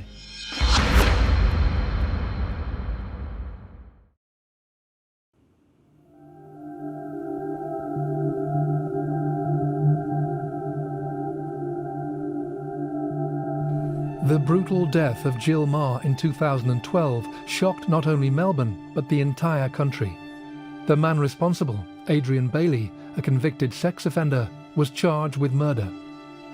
In March 2013, he entered a plea of guilty to 1 count of rape, but he denied the murder charge. Then, in a dramatic U-turn, he changed that plea to guilty, admitting that he was in fact a killer. I was there in the court on the day that Adrian Bailey pleaded guilty. He's a short man, very unprepossessing. He's got his sandy hair, a pockmarked face, a certain vanity about him. Whenever the juries walked into the room, he would straighten his tie and inflate his chest. Fairly softly spoken, and that was the striking thing about him. He could actually present as a very average, normal sort of human being. He didn't actually look at first glance like an evil monster that he plainly was. He actually just looked like another bloke in the room. Justice Nettle sentenced Bailey to life imprisonment with a 35-year non-parole period for the murder of Jill Meagher. He said in sentencing that if Bailey hadn't pleaded guilty, he would have given him a life term without any possibility of parole, which probably reflected community sentiment at the time. There are worse crimes, believe it or not, but none of them have touched people in quite the horrible way that Jill's death did. Police officers said that they were looking at a potential serial killer, or what they termed someone who would definitely become a serial killer. Adrian Bailey is a monster. He set out to hunt and to hurt women for most of his adult life, and he belongs in a cage. Present for the sentencing were Jill's loved ones. From day one, you look back at how Jill's husband presented himself, how he was entirely transparent, he was very honest in how he felt. His grief was on public display. He was going through the most horrible thing he will ever go through, and he was very frank about it. He was very grateful for those who helped him. But that extended throughout the entire family, throughout the process. On the day that Bailey was sentenced, Jill's father came out in front of the court and gave a very simple and heartfelt thank you to both the police and the prosecutors for ensuring that justice had been done. Jill lived a life full of family, friends and her beloved Tom. Jill was brutally raped and murdered and is never coming back. Jill's family throughout the entire ordeal has been marked by this incredible dignity. They sort of stood almost as the polar opposite to the man who had done such a terrible thing. I've been really humbled by the support of the Australian public, the tireless efforts of the police and all the friends and family who've put their lives on hold to help us out. As the legal proceedings drew to a close, the awful truth about Bailey's past crimes was finally able to be publicised. Following relentless media coverage, the trial and the revelations about the killer, even more victims came to light. Bailey had already been convicted of 16 counts of rape between the years 2000 and 2001. And now, following his murder trial, 3 more women came forward and accused him of rape. Cases that would eventually see Adrian Bailey back in court. The first was an 18-year-old sex worker from St Kilda who claimed that in the year 2000, Bailey attacked her. She claimed that she was on her 3rd job at the time and she happened to be reading what was known as an ugly mug report, which was something that the sex workers circulated to protect themselves from the nasty clients at the time. And she was literally reading this report when Adrian Bailey pulled over, looking for her services basically. She got into Adrian Bailey's car and she commented that there's a lot of bad guys that are in these streets, and he replied, "I'm one of those bad guys." And it was only years later, after the Jill Meagher case, that she saw his face again and reported it to police. Unfortunately, the woman's evidence in the later trial was questioned, and her identification of Bailey was found to be unreliable. In April 2012, however, it was claimed that Bailey attacked another sex worker, again in St Kilda. Like most of his attacks, he took her to a laneway, trapped her and basically spent a long period threatening her, punching her and raping her. During the course of the attack, he showed a very distinctive tribal tattoo on his arm, and he told her that he attended the Phoenix Gym in Coburg. He basically gave her a lot of clues as to his identity for her to report to police. She eventually tries to kick her way out of the car and smashes the windscreen. At that point, Bailey said, "What have you done? I've only raped you." This, to me, indicates a complete lack of empathy, insight, and clearly desensitised to the process. In other words, these people are depersonalised. He doesn't understand the seriousness of it. Traumatised, she didn't report it for 2 weeks. She had a history of mental instability. When she subsequently did go to the police, she was drunk and unwell. They didn't take a statement at the time. They ended up sort of committing her for treatment because she was so mentally unwell at the time. This is a pity because it happened 5 months before Jill Meagher was killed. In July 2012, less than 3 months before the murder of Jill Meagher, Bailey would attack a Dutch backpacker, again in St Kilda. He had approached the girl by calling her over to his car and telling her that she was being followed. She thought he looked normal enough and heeded his warning and jumped in. He subsequently took her to a laneway where he took most of his victims in that part of Melbourne, trapped her against a wall so she couldn't get out, and basically spent half an hour violently assaulting her. They followed a pattern, these attacks. Sometimes he would cry, sometimes he would apologise, and sometimes he would cry and apologise and then rape them again. Very, very similar in the nature, all of these attacks. She was very clever, told him that, why not go back to my place, it'd be more comfortable there, and was very, very clever in getting away from him. She escaped when she got to the front door and had other housemates there and basically escaped his clutches. The great pity with this one is she provided a remarkable photo fit to police that looks almost identical to Adrian Bailey. Now that photo fit was out and about and on public display weeks before Jill Meagher was attacked and killed, and you've only got to wonder, as some people do, if somebody had recognised Adrian Bailey from that photo fit, would Jill Meagher still be with us today? In 2015, while in prison for the murder of Jill Meagher, Bailey faced separate trials for each of these attacks. He pleaded not guilty to all of them and was found guilty on all counts. Bailey was sentenced to 18 years for the 3 rapes. However, in 2016, he successfully appealed his conviction for the attack on the St Kilda woman in 2000. The Court of Appeal cut his sentence by 3 years, meaning Bailey will be 83 before he can be considered for parole.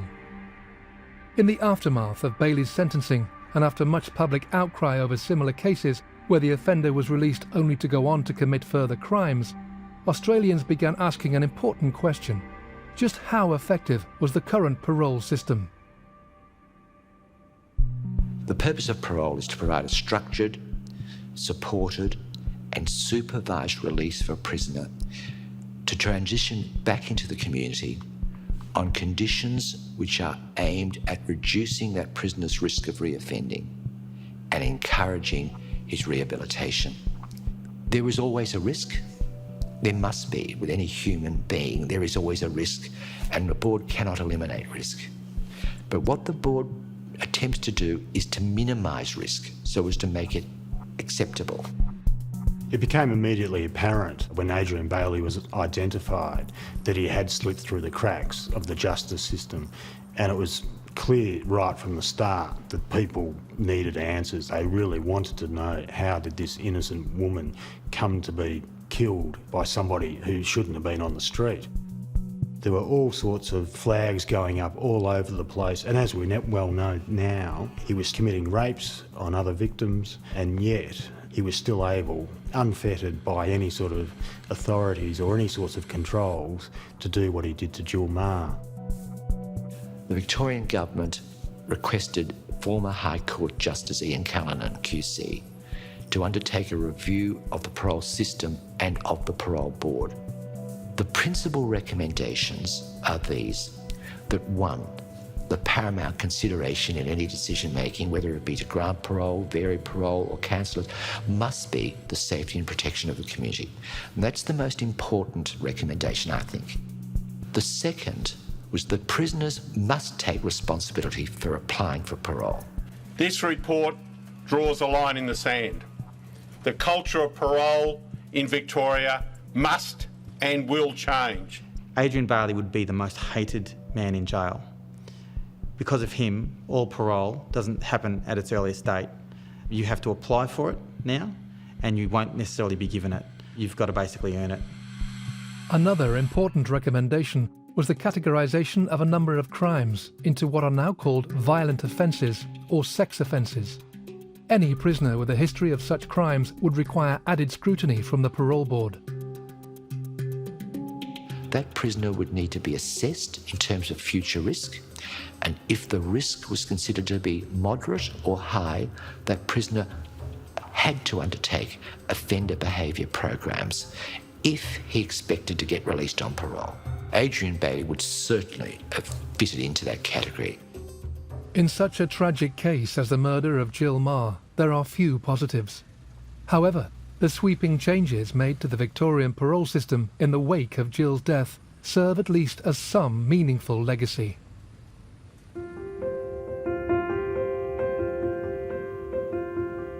I've often referred to the Jill Meagher case as the catalyst for change.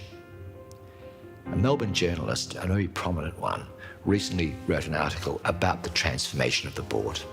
And in the context of that transformation, he concluded his article by saying that the changes should be referred to as Jill's Law. This crime differs significantly from other crimes of this nature. It resonates and identifies the victim. Other cases identified the offender. It goes by offender's name and people can relate to it. This is one of those rare cases that the media and the community resonate with the victim, and that's where we should be. I think the death of Jill Meagher touched so many people because this sort of thing shouldn't happen in Melbourne. It certainly shouldn't happen anywhere, but Melbourne it considers itself a sort of big community, and it was something that gripped people at the time. I think everybody related to Jill Meagher because she was a normal person living a normal life and does what we all do on a Friday night, not expecting anything like this could happen. She was only a couple of 100 metres away from home, and she is basically not suspecting a predator to be in her midst, let alone someone with his history. It was a random attack on a beautiful human being. It shouldn't have happened. The system should have done better by Jill Meagher.